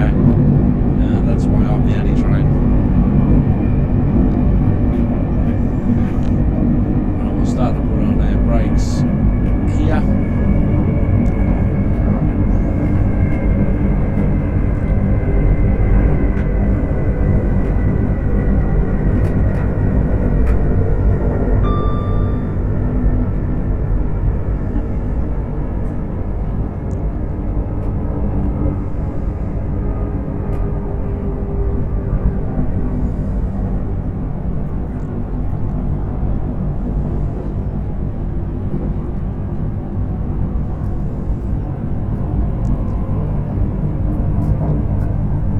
We are now approaching Maidenhead.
Alright.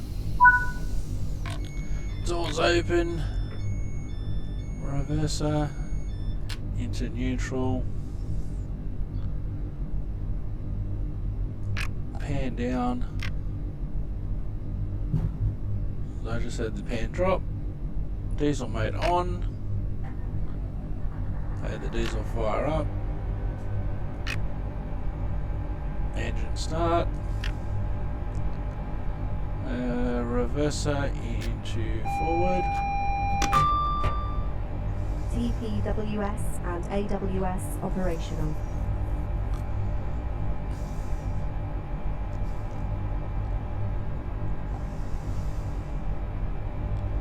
Lock doors. Next stop ready.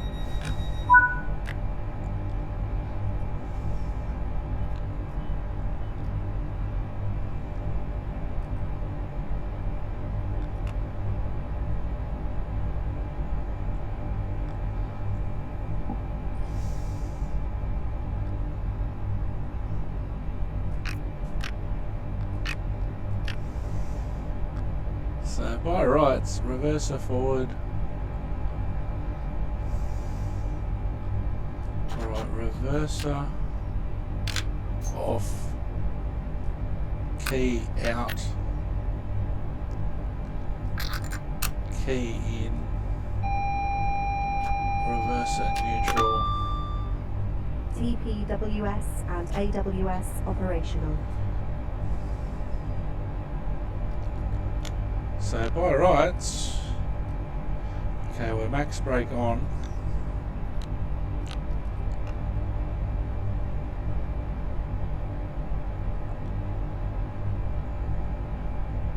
So by rights, we're maximum power on.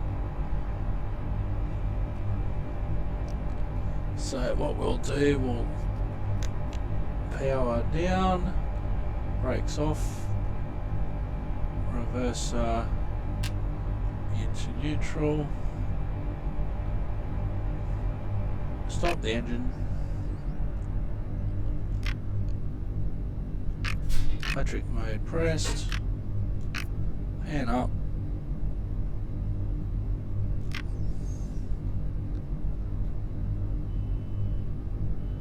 Reverser to forward.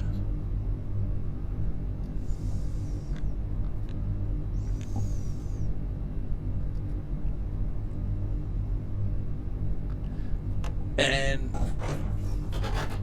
I don't know if off the rails mode knows how to deal with by mode.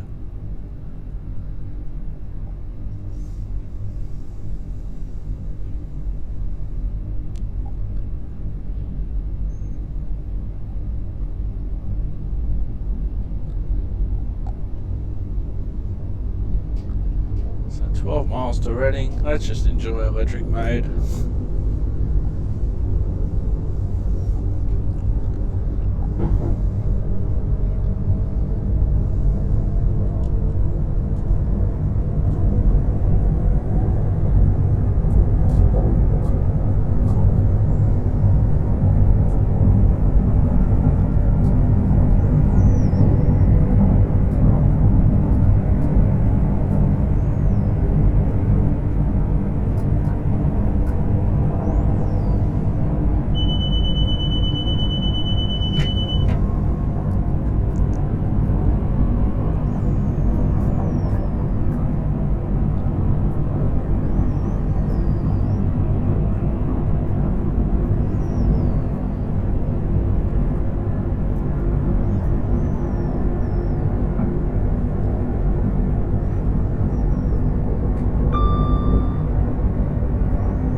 scenario editor. See if someone's already created a scenario, so I don't have to build a timetable. If I have to build a timetable, I will for the next episode. Gee, that was close. the NPCs just walk wherever they want and do whatever NPCs do.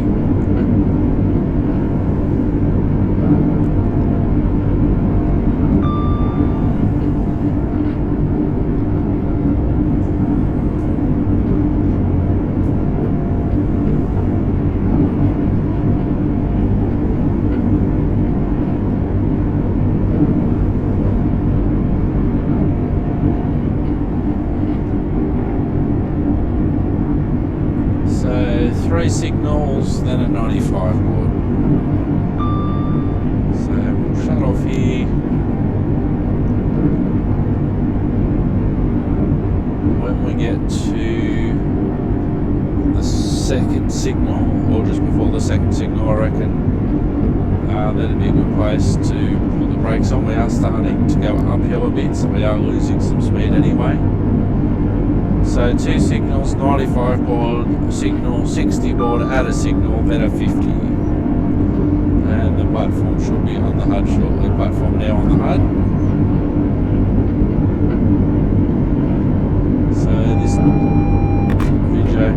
So this next signal will be a good braking point for the 95.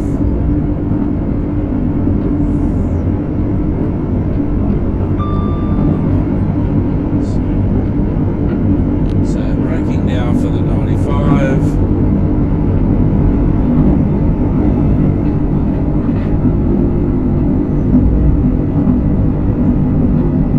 So 95, signal with a 60 at the signal, then a 50, then the platform. So we're under the 95. We'll just keep reducing here for the 60 anyway. Sunflower for the double yellow.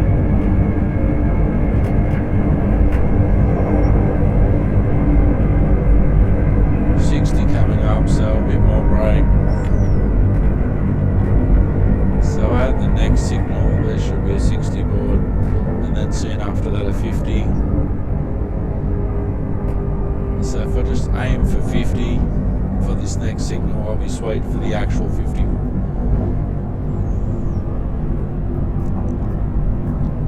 So I'm at 50 now. AWS for the single yellow.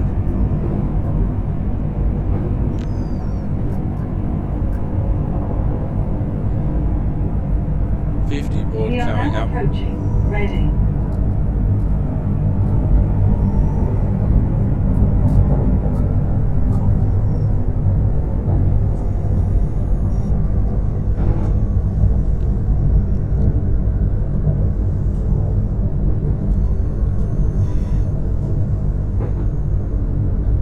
I forgot that there were this many platforms already.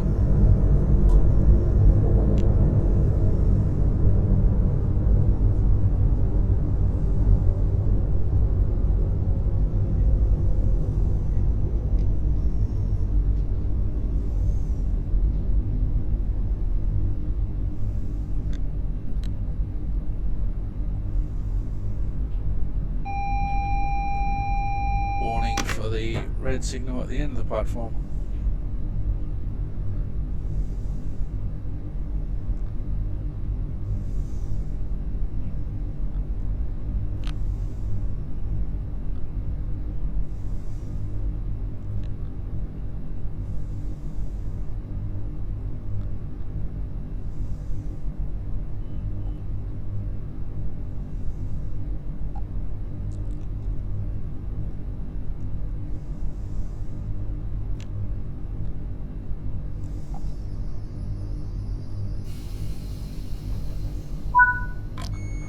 Open doors!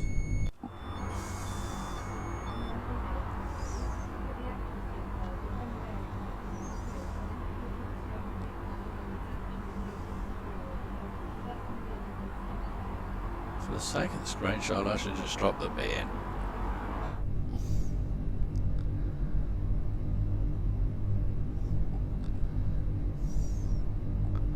I did unlock the doors already.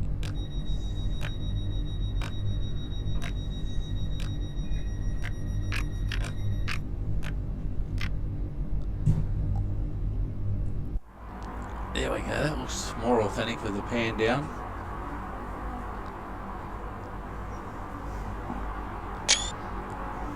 that's better.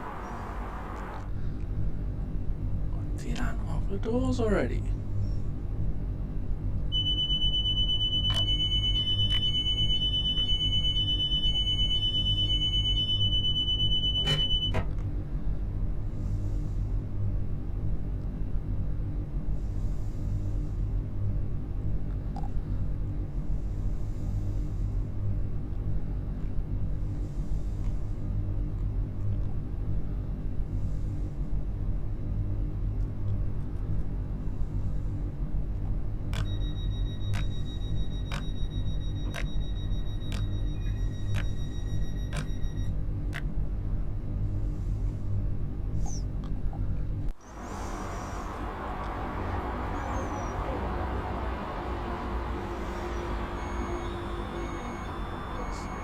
Now I can see, I heard the noise before, I've heard the noise on a couple of occasions, and it's now saying unlock the doors, even though I just clearly unlocked the door. So that's what can happen when you've got an older route and newer trains.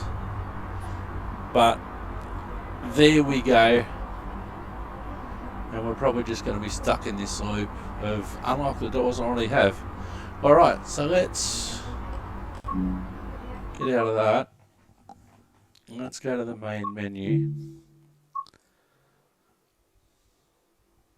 That sale's over by the time you're watching this.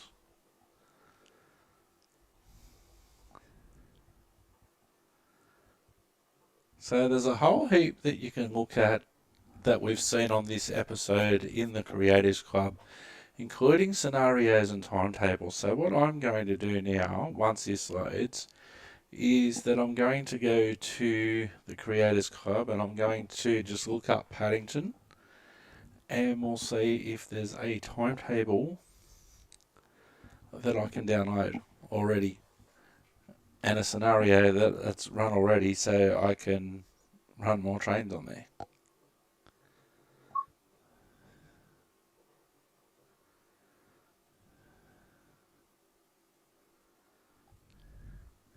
Alright, so let's go to the Creators Club. Online Sharing Hub. And we'll search for Paddington.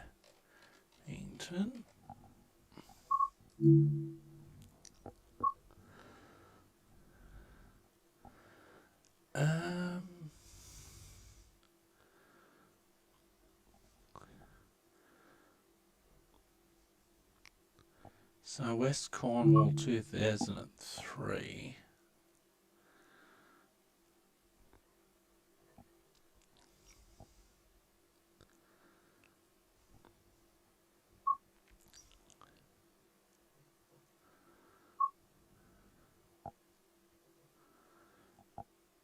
So there's a whole heap of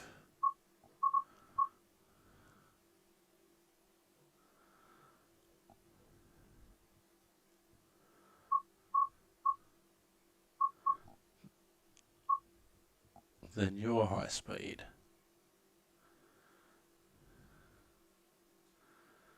Drive this early morning out NLER 801 service from London Paddington to Edinburgh. You'll end at Reading where a new driver will take over.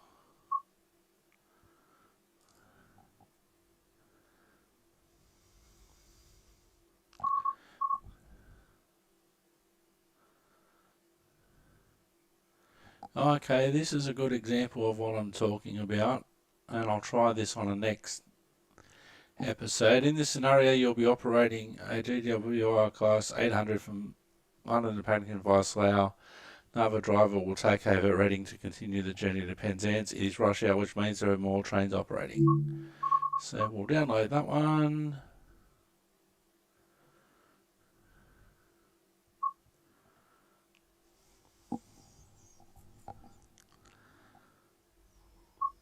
But there's a whole heap of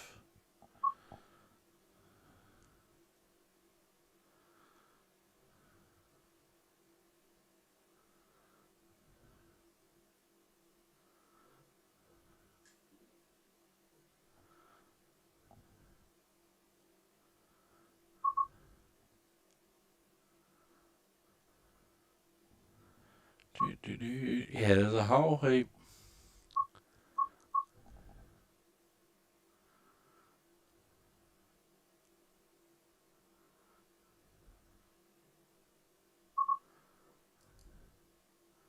There's a whole heap here. There's 19 straight out of Paddington.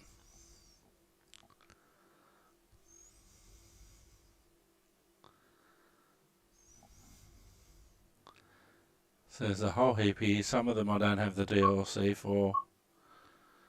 Slowly to Slough.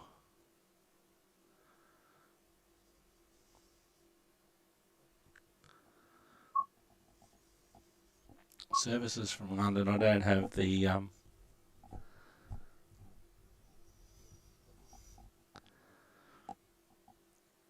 there's 20 AI trains on that one, but I don't have all of the bits, required content.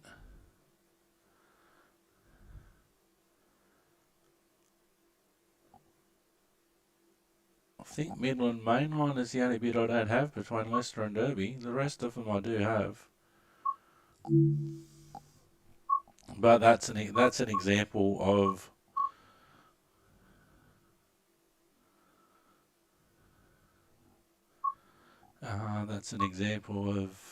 what happens if you don't have a rush hour service to Paddington.